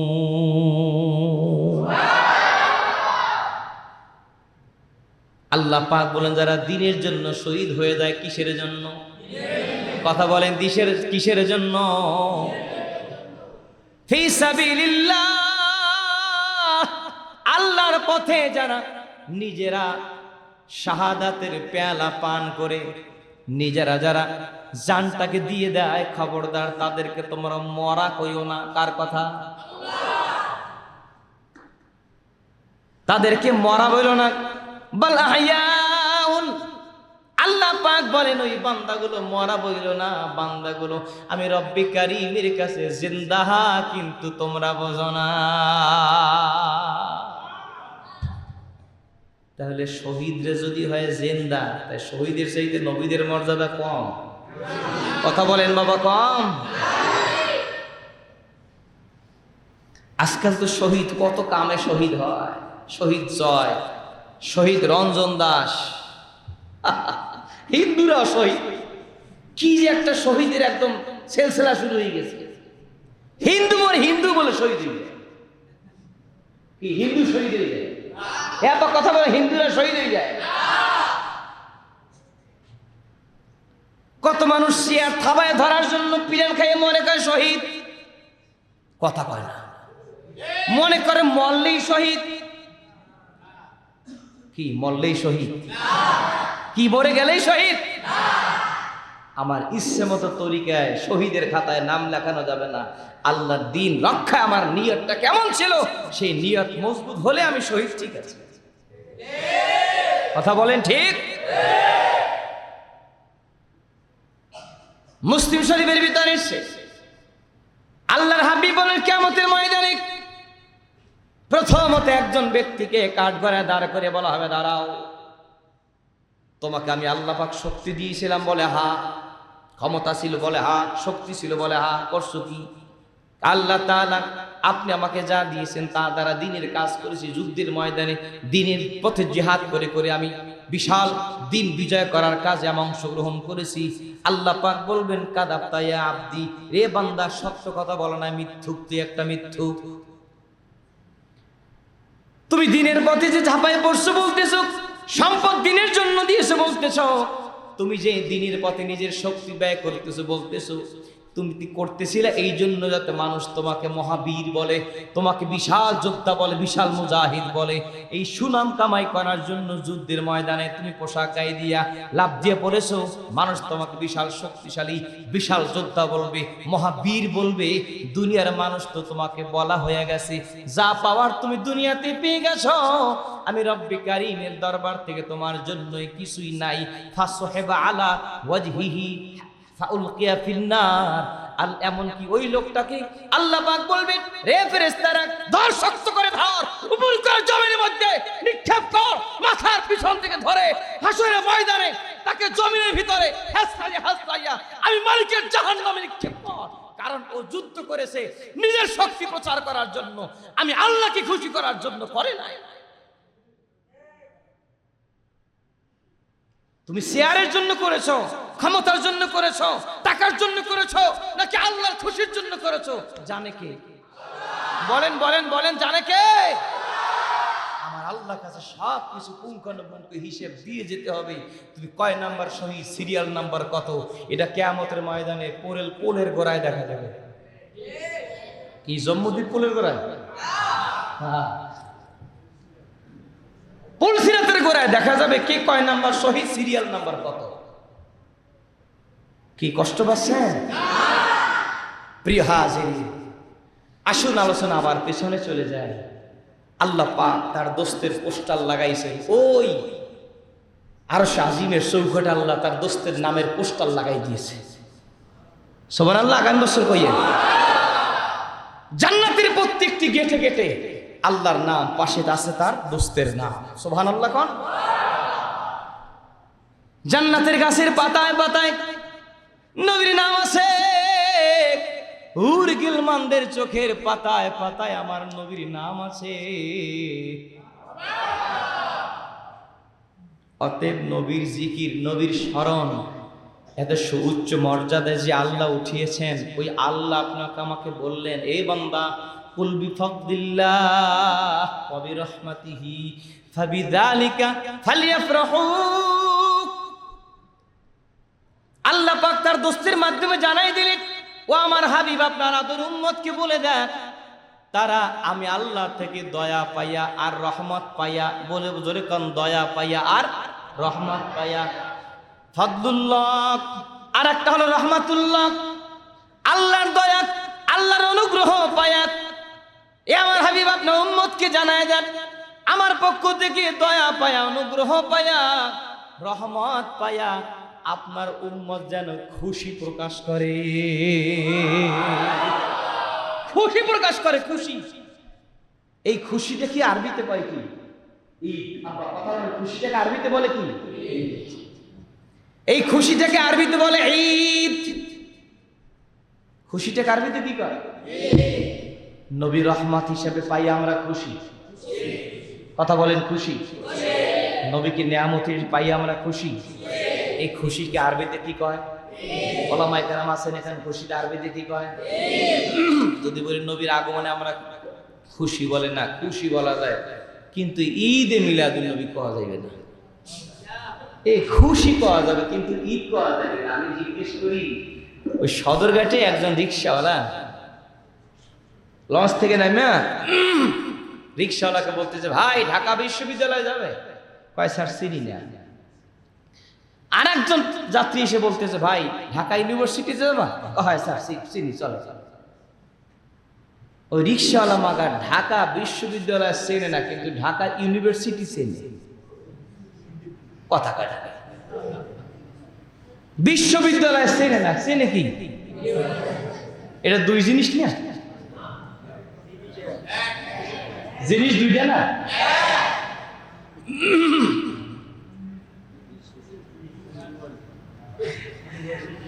আমি যখন ক্লাস 9-এ পড়ি, আমার বাড়ির পাশে এক কাকা আমাকে জিজ্ঞেস করতেছেন, বাবা তুমি কিসে পড়ো? আমি চিন্তা করলাম চাচা খুব সহজ সরল মানুষ, জবাব দিলাম যে চাচা আমি তো দাখিল নবম শ্রেণীতে পড়ি। চাচা আমাকে বললেন একটু বাংলায় কও। এবার আমি বাংলায় কইলাম ক্লাস 9-এ পড়ি। হ্যাঁ এইবার ঠিক আছে। হায়রে কপাল পোড়া, দাখিল নবম শ্রেণী হয়ে গেছে, এখন ইংরেজি ফাটছি, আর 9 হয়ে গেছে বাংলা। বলে নবীর আগমনে আমরাও তো খুশি, আমরা খুশি মানি, কিন্তু ঈদ করা যাবে না। আমরা বলবো যদি তুমি খুশি মানো, ঈদ না মানো, তোমার শিক্ষার দূরত্ব সদরঘাটে রিক্সাওয়ালার চাইতে বেশি হয় না। কি কথা বলেন না কেন? ওই রিক্সাওয়ালা যেভাবে ইউনিভার্সিটি চেনে, কিন্তু বিশ্ববিদ্যালয় চেনে না। তোমার মতো শিক্ষিত মানুষ নবীর আগমনে খুশি চেনো, মাগার ঈদ বোঝো। কি কথা বলেন না কেন? শিক্ষার তো রিক্সাওয়ালা চাইতে খুব একটা বেশি মনে হচ্ছে না। আমি একবার এক জায়গায় কোর্সে গেলাম, কোর্স 10 দিনের কোর্স। আমি ছিলাম গ্রুপের লিডার, 17 জনের লিডার, মোকাররের ছিলাম আমি। তা আমাদের ওস্তাদ মাঝে মাঝে এসে বলতেন, এই তোমরা দাঁড়াই দাঁড়াই পড়ো। মানে শর্ট কোর্স তো একটু অল্প সময় পাওয়া যায়, বেশি বেশি পড়তে হয়, জজবা দিয়ে পড়তে হয়, তাহলে একটু পড়াটা মাথার মধ্যে কি ঢোকে ভালো। তা আমি একবার একটু চিন্তা করলাম যে দেখি ওস্তাদে কি বলে। ওস্তাদকে দেখে আমি আমার ছাত্র ভাইদের বললাম, এই আসো আমরা একটু কিয়াম করিয়ে পড়ি। কি করি? কিয়াম অর্থই তো দাঁড়াইয়ে পড়া। আমরা একটু কিয়াম করিয়ে পড়ি। কিয়াম শব্দের অর্থ কি? দাঁড়ানো। কিয়াম অর্থ কি? দাঁড়ানো। যেই না শুনছে যে কিয়াম বলছে, মনে হয় কিয়াম, এই বসো বসো বসো, বসে বসে বসো। কারণ উনি তো মিলাদ কিয়ামের বিরোধী। যেই শুনছে কিয়াম শব্দ, মনে হয় যেন গায়ে আগুন ধরে উঠছে। উনি বলতে সবাই দাঁড়াইয়ে দাঁড়াইয়ে পড়ো, দাঁড়াইয়ে পড়া যায়, কিন্তু কিয়াম করিয়ে পড়া যাবে না। হায় রে কপাল পোড়া। কি দাঁড়াইয়ে পড়া আর কিয়াম করে পড়া কি অর্থ দুই না এক? ইউনিভার্সিটি আর বিশ্ববিদ্যালয় দুই না এক? আনন্দ আর ঈদ দুই না এক?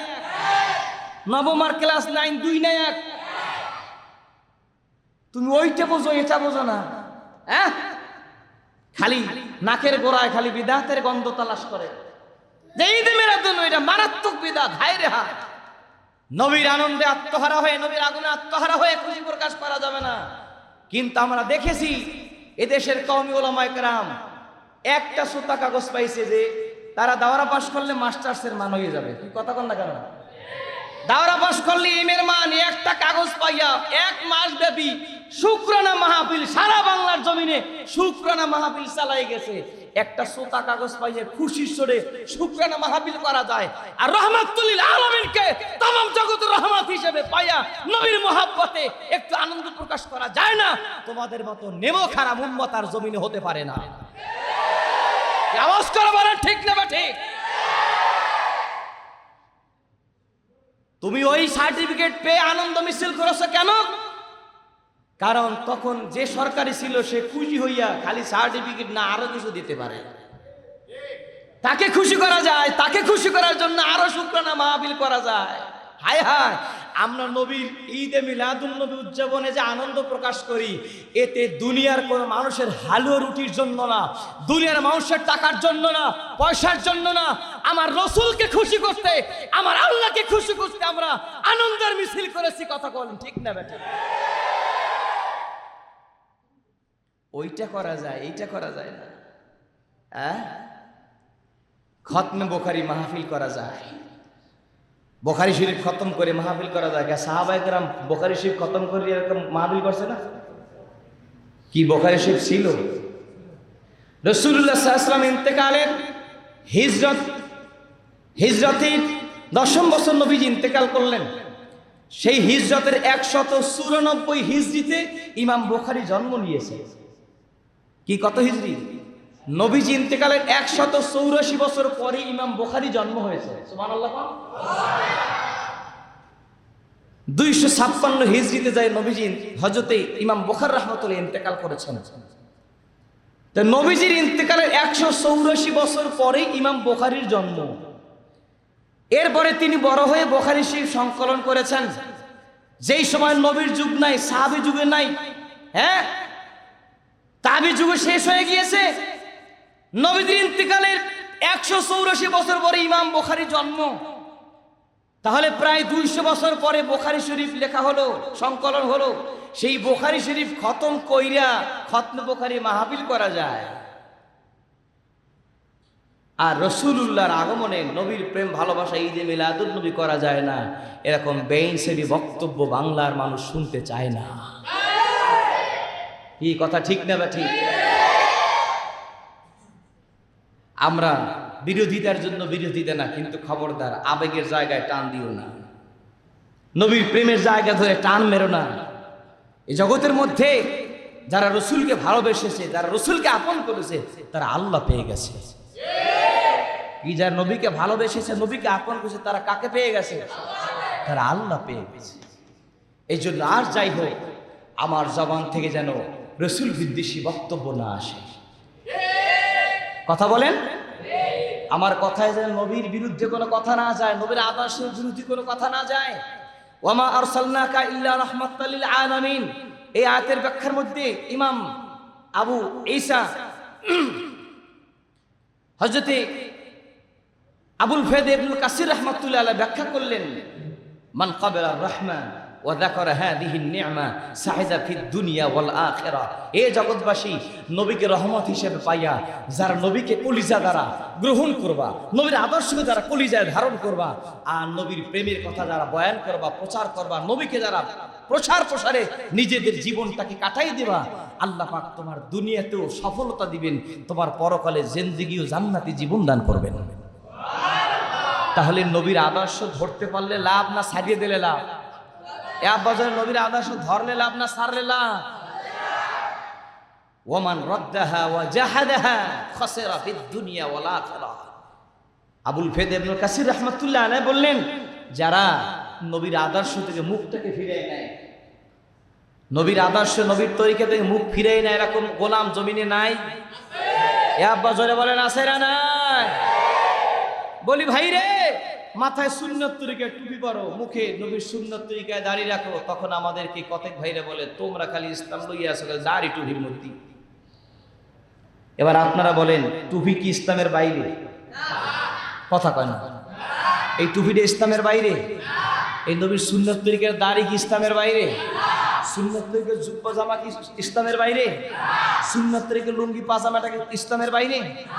তাহলে যদি বলতে চাই যে তোমরা খালি আসো দাড়ি টুপি লই পিসা করে, আর কোনো কাম নাই, তুমি ছোট আমাকে করো নাই, তুমি রসুলের সুন্নতকে তুচ্ছ করেছো। এই কথা ঠিক না বা ঠিক? এই দাড়ি কোনো, এই টুপি কোনো পীরের সুন্নাত? কথা কন না কেন? এই টুপি কোনো পীর সাহেবের সুন্নাত? কোনো মুহাদ্দিস সাহেবের, আমাদের ইমাম সাহেবের, মুয়াজ্জিন সাহেবের, পৃথিবীর কোনো বক্তা সাহেবের, কোনো পীর মাশায়েখের? এই সুন্নাত কার? নবীজির। নবীজির। বলে বলেন কার? জোরে বলেন না কার? এই দাড়ির এই সুন্নাত তরিকার আমল কার? আমার নবীর আমল। খবরদার, তাম পৃথিবীর সমস্ত ওলামায়ে ইজমা উম্মাহ হয়েছেন, একমত হয়েছেন, নবীজির কোন সুন্নাতকে যদি কেউ তুচ্ছ তাচ্ছিল্য করে সেই লোকটা ঈমান চলে যায়, ঈমান চলে যায়, ঈমান চলে যায়। কতক মানুষ মনে করেন শয়তানে পালায় পরিবেশের কারণে, বউয়ের আন্তরিকতায় বউ বলে খবরদার তুমি দাড়ি রাখলে তোমাকে চাচা চাচা দেখাইবে, কথা কথা। বউ বলে তুমি একটু ক্লিন শেভ করে একটু হ্যান্ডসাম থাকো। এরকম বোর কিছু স্পেশাল আবদার আছে না? আরে একটা উচিত কথা গান আছে না? নাই কয় তুমি দাঁড়িয়ে রাখলে তোমার চাচা চাচা লাগবে, এই জন্য চাচা দিয়ে রাখো একটু। কি কথা কন না? স্ত্রী বলে খবরদার তোমার দাঁড়িয়ে রেখে আনতে বয়স হয়েছে। এখানে স্বামী যদি কয় যে আমাকে মরিয়ে যাওয়ার বয়স হয়েছে, আমার মরার বয়সটা হয়েছে কি নেই, যে কবে হবে এটা বললে জিজ্ঞেস লাগে না? বলে তুমি একটু হ্যান্ডসাম হও, হ্যান্ডসাম হও। ওর দাড়ি উড়ি কত কেমন দেখায়, জঙ্গল জঙ্গল দেখায়। কি চাকরিতে যায়, স্যার বসে বসে খবরদার আমার এখানে ক্লিন শেভ করে, প্রত্যেক একদিন পর একদিন কামা হুয়া বেয়াস মা ইহি, এককাল ডাবল বাড়ালি কামান দিয়ে আসতে সপ্তাহে 3 বার। বলে বিদেশ যাইতে হলে দাড়ি কামাতে হবে, চাকরির টিকেই হলে কামা হুয়া দাও, একসাথে কামাও। স্ত্রীকে মহাব্বত ঠিক রাখার জন্য যারা দাড়িতে আঘাত করছে, আমি একটা হৃদয় থেকে বলবো, রে দোস্ত, যাদের মহাব্বতে যাদের আন্তরিকতায় নবীকে কষ্ট দিয়েছো, ওই স্ত্রীকে তুমি কবরে পাবে না, হাসরে পাবে না, মিজানে পাবে না, পুলসিরাতে পাবে না, বন্ধু বান্ধব পাবে না, ওই চাকরি কোম্পানির ওই মালিককে পাবে না, তুমি তোমার অফিসারকে পাবে না, বন্ধুকে পাবে না, কবরে থাকবে যিনি, তিনি রহমাতুল্লিল হাসরে মিজানে পুলসিরাতে নবী সারা পার হওয়ার কি কোনো লাইন আছে? এই জন্য আমি হাতে পায়ে ধরে বলবো, রে যুবক ভাই, আমার কথা রাগ করো না, কষ্ট পাইও না, আমার কথায় বেজার হইয়া যায় না রে দোস্ত। আমি বলি না তোমার জানটা নবীর জন্য দিয়ে দাও, তোমার সমস্ত সম্পদ নবীর জন্য দিয়ে দাও, তোমার সন্তানটা নবীর জন্য জবাই করে দাও, একবারও বলি না। শুধু এতটুকু বলি, দুনিয়া থেকে যাইতে হবে সন্দেহ নাই, হিন্দুর মতো চেহারা লইয়া কবরে যায় না, খ্রিস্টানের নমুনায় কবরে যাও না, ইহুদিদের নমুনায় কবরে যাও না, পাদ্রীদের নমুনায় কবরে যাও না। দুনিয়া থেকে কবরে যাইতে হবে সন্দেহ নাই, যাইতেই যেহেতু হবে, যদি নবীর তরিকা চেহারা নিয়ে কবরে যাইতে পারি। যখন প্রশ্ন করা হবে মান হাদার রাজুল, নবীর নূরের চেহারা মোবারক দেখায়, যখন বলা হবে রে মালিকের গোলাম বলো কি তার পরিচয়, হতে পারে রাসূলুল্লাহ যদি দেখেন আমার আদরের উম্মতটা আমি রাসূলের নমুনায় দুনিয়া থেকে পরজগতে বিদায় হয়েছে, আমার আদরের উম্মত আমি নবীর সুন্নাতের পাগল, হতে পারে সেই দিন মুনকার নাকিরকে লক্ষ্য করে তোমার আমার নবী এই কবর জগতে বলে দিতে পারেন, রে মুনকার নাকির কাকে প্রশ্ন করো, হাদা ওয়ালাদি, এ মুনকার নাকির কাকে প্রশ্ন করো, এ তো আমি রাসূলুল্লাহর রূহানি সন্তান। জোরে বলেন তো, বলতে পারে কি পারে না? কবর ওর মাঝে মা বাবাকে দেখা যাবে না, দেখবো যাকে তিনি হলেন শাহে মদিনা।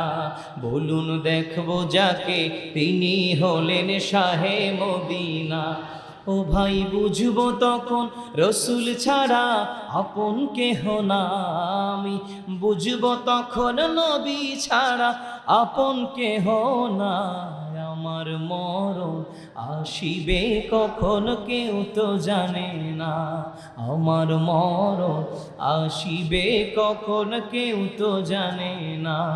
আমি মরে গেলে আমায় তোমরা ভুইলা যাইও না, আমি মরে গেলে হে আমায় তোমরা ভুইলা যাইও না।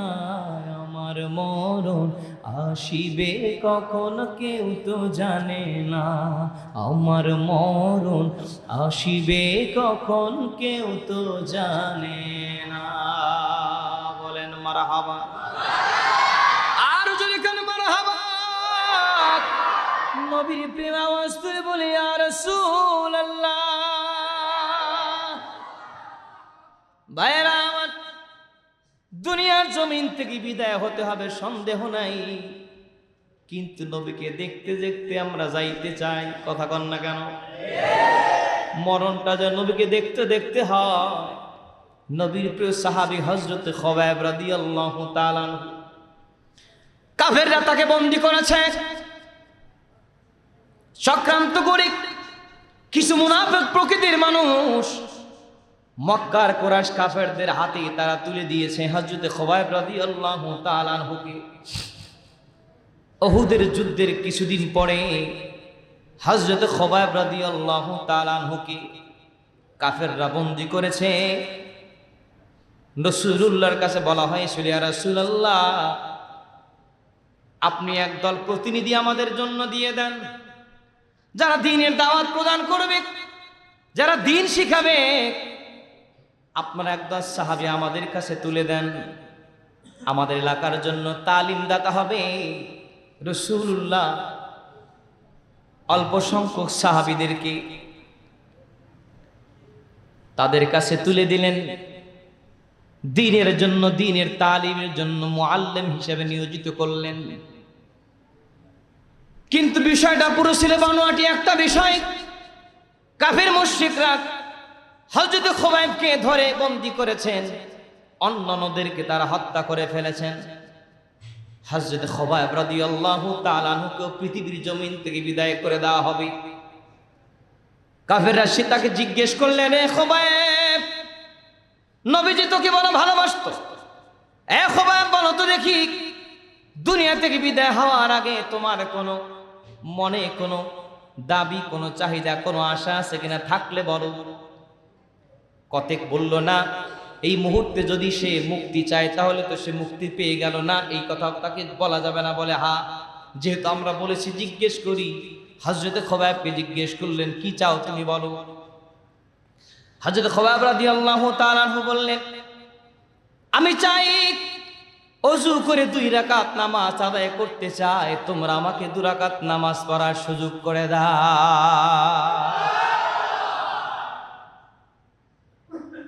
কতের কাফের মুশরিকদের, কাফেরদের লিডাররা জিজ্ঞেস করলেন, রে খুবাইব, তুমি মুক্তি না চাইয়া যে 2 রাকাত নামাজ পড়তে চাইলে তার কারণ তো বুঝলাম না রে।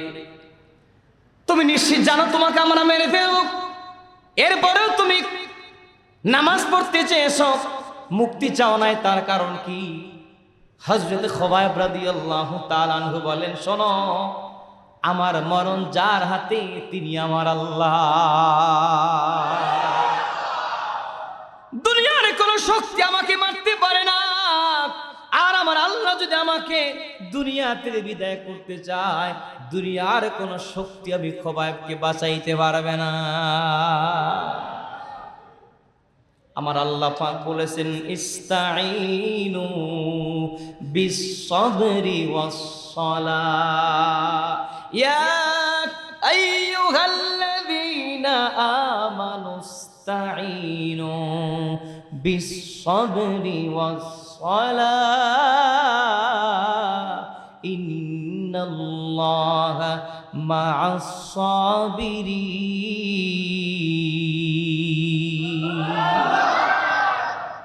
আল্লাহ পাক শিখায় দিয়েছেন, এ আমার মুমিন বান্দা, ইস্তাঈনু বিস-সাবরি ওয়াস-সালাহ, আমি আল্লাহ পাকের কাছে সাহায্য চাও ধৈর্য ধইরা আর নামাজ পড়া।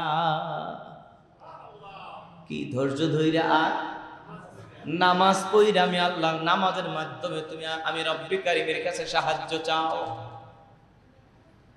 2 রাকাত নামাজ খুব দ্রুত শেষ করলেন। কাফেররা জিজ্ঞেস করলেন, কি ব্যাপার? তুমি জানো তোমাকে শুলে চড়াইয়া তোমাকে পৃথিবীর জমিন থেকে বিদায় করে দেব, তুমি জানো, তারপরও কেন তুমি নামাজটা দীর্ঘ করলা? নামাজটা কেন সংক্ষেপ করলা? বলে, এই জন্য সংক্ষেপ করেছি, তোমরা কাফেররা চিন্তা করতে পারো মুসলমান মরণকে কত ভয় পায়, এই জন্য সূরা আর রহমান, ইয়াসিন লইছে, বড় বড় সূরা নিয়ে নামাজ পড়ছি, যে দীর্ঘ সময় আরেকটু সময় যদি কেরাত লম্বা করি তাই তো একটু আমার মরণটা দেরিতে হবে। না না, সেইটা ভাবার সুযোগ নাই। মরণ হলো আল্লাহ পাকের জান্নাতে যাওয়ার আগে মুমিন বান্দার মরণ হলো একটা উপহার। আমার উপহার আমি কত আগে গ্রহণ করতে পারি? নামাজ দেরি নাই, অতি দ্রুত আমি আমার নামাজ সমাপ্ত করলাম। আল্লাহ পাকের কাছে দুহাত তুলে দরখাস্ত করলেন, মালিক, এই পৃথিবীর জমিন থেকে আমি তো বিদায় হয়ে যাব, এই চোখে তো আর রাহমাতুল লিল আলামিনকে দেখবো না। আমার মরণকালে আমি যে নবীকে দেখতে দেখতে, আমি যেন রাসূলুল্লাহকে সালাম দিতে দিতে তোমার স্মরণ জিকির, তোমার স্মরণ দিলে রাখিয়া, তোমার দোস্তকে দেখিয়া, তোমার দোস্তকে সালাম দিয়ে জানো আমি খোবাইব যেন দুনিয়ার জমিন থেকে বিদায় হইতে পারি। হযরত খোবাইবকে হাতে পায়ে পেরাক লাগানো হলো, খোবাইবকে শুলের ভিতরে চড়ানো হলো, হাতে পায়ে পেরাক দেওয়া হলো,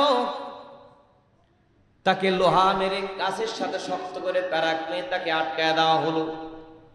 হযরত খোবাইব ওই পেরাক মারা অবস্থায় রাহমাতুল লিল আলামিনকে সালাম দিলেন, আসসালাতু ওয়াসসালামু আলাইকা ইয়া রাসূলুল্লাহ। ঠিক ওই মুহূর্তে রাহমাতুল লিল আলামিন মসজিদ নববীতে খুতবা দিচ্ছিলেন। আল্লাহর হাবিব বক্তব্যের মাঝে হঠাৎ করে বলে ফেললেন, ওয়া আলাইকা সালাম ইয়া খোবাইব। কয়েক শত মাইল দূর থেকে আল্লাহর হাবিব জবাব দিলেন, ওয়া আলাইকা সালাম ইয়া খোবাইব। সাহাবায়ে কেরাম আশ্চর্য হয়ে গেলেন। রাসূলুল্লাহ সাল্লাল্লাহু আলাইহি ওয়াসাল্লাম কোনো কথা নাই, হঠাৎ করে বললেন, ওয়া আলাইকা সালাম ইয়া খোবাইব। শত শত মাইল দূর থেকে সালাম দিয়েছেন হযরত খোবাইব আমার রাসূলকে, সেখানের সালাম আল্লাহ পাক তার দোস্তের কাছে পৌঁছে দিয়েছেন। নবীজি মনে হচ্ছে যেন খোবাইবকে দেখতেছেন, খোবাইব রাসূলকে দেখতেছেন, খোবাইব রাসূলকে সালাম দিচ্ছেন, আর আল্লাহর হাবিব সেই সালামের জবাব দিচ্ছেন। আল্লাহর হাবিব হযরতে আলী রাদিয়াল্লাহু তাআলা আনহুকে পাঠিয়ে দিলেন, রে আলী,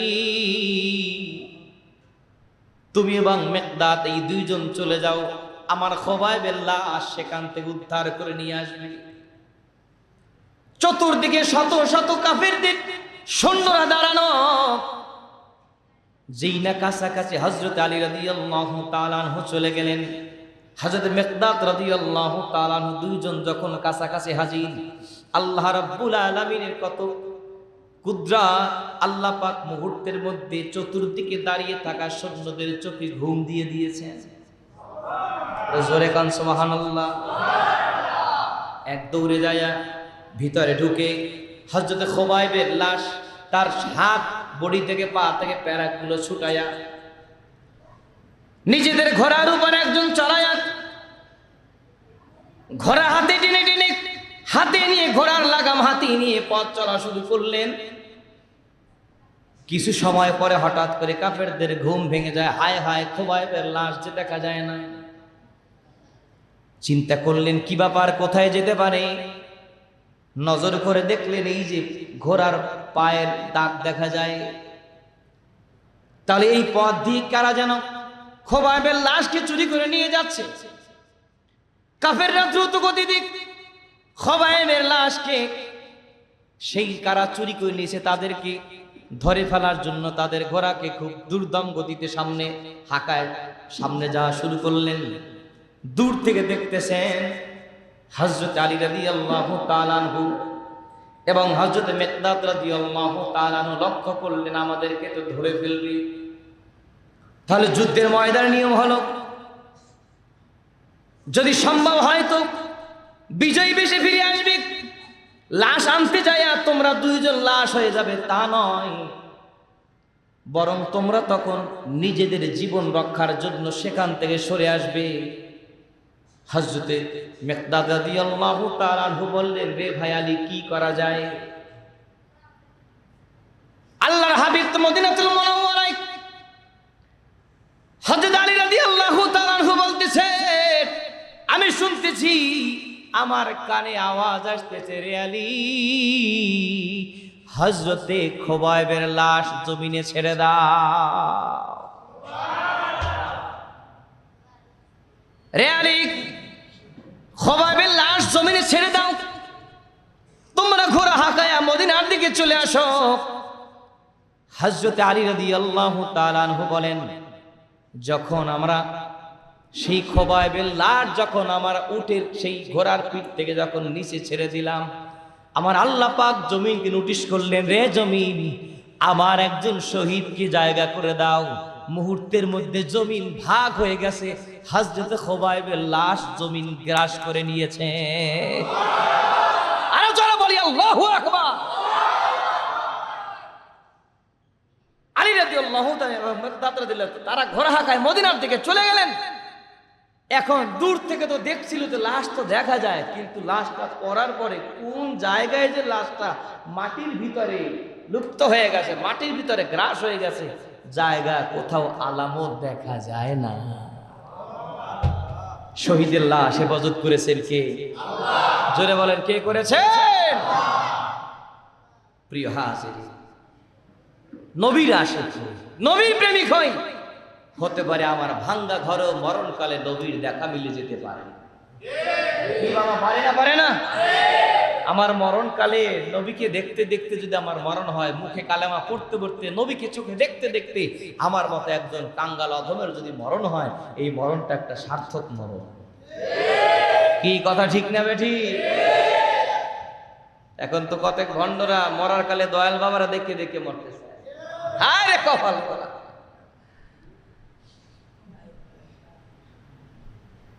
মরার কালে যেন বাবারও দেখতে দেখতে মরি। আরো কত কি আমি সেদিকে আর যাবো না। আল্লাহ হেফাজত করুন। কি আল্লাহ আমাদেরকে হেফাজত করেন বলেন আমিন। আরো জোরে বলেন আমিন। ঈমানের সাথে দুনিয়া থেকে আল্লাহ পাক বিদায় হওয়ার তৌফিক দান করেন বলেন আমিন। যেই রকম উম্মত নবী পছন্দ করেন, আমরা যেন সেই রকম উম্মত হয়ে যাইতে পারে, আল্লাহ কবুল করেন। কি সেই রকম উম্মত হয়ে যাওয়া দরকার নাই? এবার জোরে বলেন, দরকার আছে না নাই? যেই রকম উম্মতকে দেখে নবীর কলিজাটা জুড়ে যাবে, যেই উম্মতকে দেখে নবীর অন্তরটা শান্তি হবে, আমরা সেই রকম উম্মত হইতে চাই কি চাই না? বলেন বাবা, চাই কি চাই না?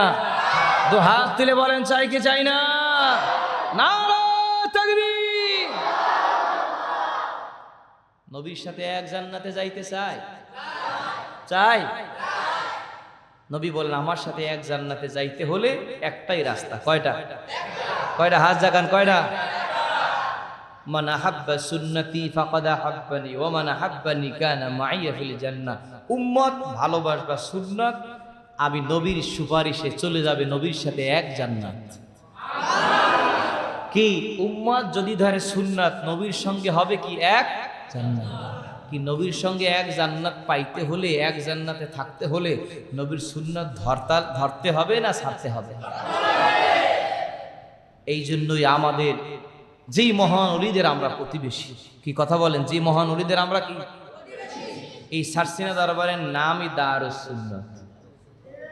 কথা কয় না? নাম কি? দারুস সুন্নাত মানে কি? সুন্নতের বাড়ি, সুন্নতের ঘর। সুবহানাল্লাহ কোন? এই নামের সাথেই একটা নবীর মোহাব্বতের ঘেরান আসে। দারুস সুন্নাত বলতে নবীর সুন্নাত, নবীর ভালোবাসার একটা ঘেরান আসে বাবা, আসে। খবরদার, দাঁত থাকতে যেন দাঁতের মর্যাদা বুঝি। কি কথা কষ্ট পাচ্ছেন? যদি বলে আপনার বাড়ি কই, রংপুর গেছেন, বলে আমার বাড়ি বানারীপাড়া জম্মুদ্বীপ, চেনে কেডা? কথা কন না কেন? কেডা চেনে? কেউ চেনে না, গুগল সার্চ মারলেও পায় না। আর যদি বলে বাড়ি কই, শর্ষিনা দরবারের পাশে, চেনে না তো কেউ? চেনে? চেনে? কথা কন না কেউ? চেনে? তখন সালাম মোসাফা দেয়, কদম বুসি করে, পারলে বুকের মধ্যে নেয়, জড়াইয়া ধরে, চা খাওয়ায়, নাস্তা করায়, মোহাব্বত করে, সম্মান করে, করে না করে না? তাহলে এই যে একটা অটো আমরা অর্জন করছি না, অটো কি? কথা কন না, এটা কি অটো না? কি অটোমেটিক ভাবে হয়ে গেছে না? আমার বাড়ি পটুয়াখালী, আমি ইচ্ছা থাকলেও তো বলার সুযোগ নেই যে শশিনের বাড়ি। কি কায়দা আছে? ক লাগবে শশিনের দেয়া 30 কিলোমিটার দূরে, এটা কওয়া যায়? তাহলে আপনারা এই দারুস সুন্নতের প্রতিবেশী, আলহামদুলিল্লাহ। দিল খুলে বলেন আলহামদুলিল্লাহ। এই সুন্নতের বাড়ির প্রতিবেশী আপনারা, এই বাড়িওয়ালা আপনারা।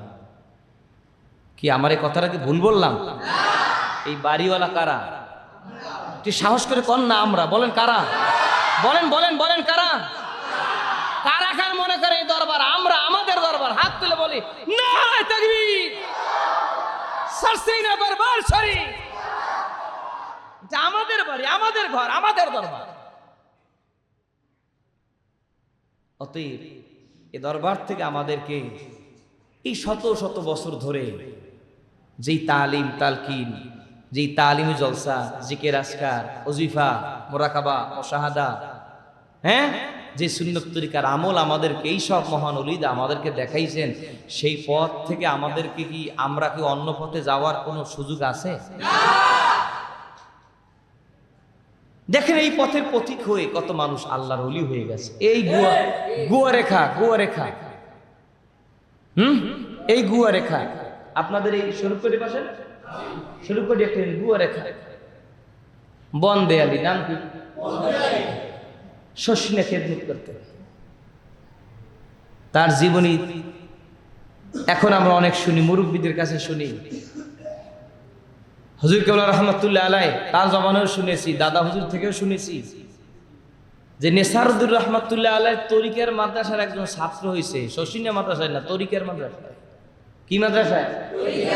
তার তরিকার মাদ্রাসায় ছাত্র হয়েছে। প্রত্যেক দিন 30,000 বার জিকির করতে, 30,000 বার। কবরটা ভাঙতে গেছে 28 বছর পর। মেয়ে দেখতেছে আব্বার কবর ভাঙছে, ভাইদেরকে ডাইকে সরাইয়া দেখতেছে যে আব্বার লাশ মনে হয় কয়েকদিন আগে রাখা হয়েছে। এখানে হাত দিছে, মনে হয় টিক টিক টিক টিক করে কেমন যেন একটু আওয়াজ, একটু শব্দ হচ্ছে, আওয়াজ হচ্ছে। চুলগুলো টান দেওয়া আছে, যে চুলগুলো এখন পর্যন্ত লুজ হয়ে যায় না, যেমন তা তেমন আছে। দাড়ি টানে, দেখেন দাড়ির সাথে চেহারা ঘরে। সুবহানাল্লাহ, কাল কইয়েন আর জোরে বলে আল্লাহু আকবার। আল্লাহর ওলিদের সোহবাতে থাকতে থাকতে আল্লাহ ওলি হয়ে দুনিয়া থেকে বিদায় হয়েছে। সবাই কইছে সুফি বন্দে আলী, সুফি বন্দে আলী, সুফি বন্দে আলী। ও তো ওলি বন্দে আলী হয়ে চলে গেছে। অতএব আমরা সেই ওলিদের প্রতিবেশী। কত মানুষ সেই চট্টগ্রাম, সেই সুনামগঞ্জ, সেই রংপুর, দিনাজপুর থেকে আইসা শশিনা মাজার শরীফের পাশে দাঁড়ায়। আর এইখান থেকে আমরা একটু অটোতে 15 টাকা দিয়ে যাই, একবার মাজার জিয়ারত করার সময় পাই না। আমরা এত ব্যস্ত। কি আব্বা কথা কন না কা? কষ্ট পাইতেছেন? কত মানুষ ওয়াজ মাহফিলে সেই রংপুর দিনাজপুর থেকে আসতে 3000 টাকা দেয়, রিজার্ভে গাড়ি ভাড়া 3000 টাকা দেয় খালি গাড়িতে, খাউন ছাড়া আরো 2000 খাইতে লইতে শেষ।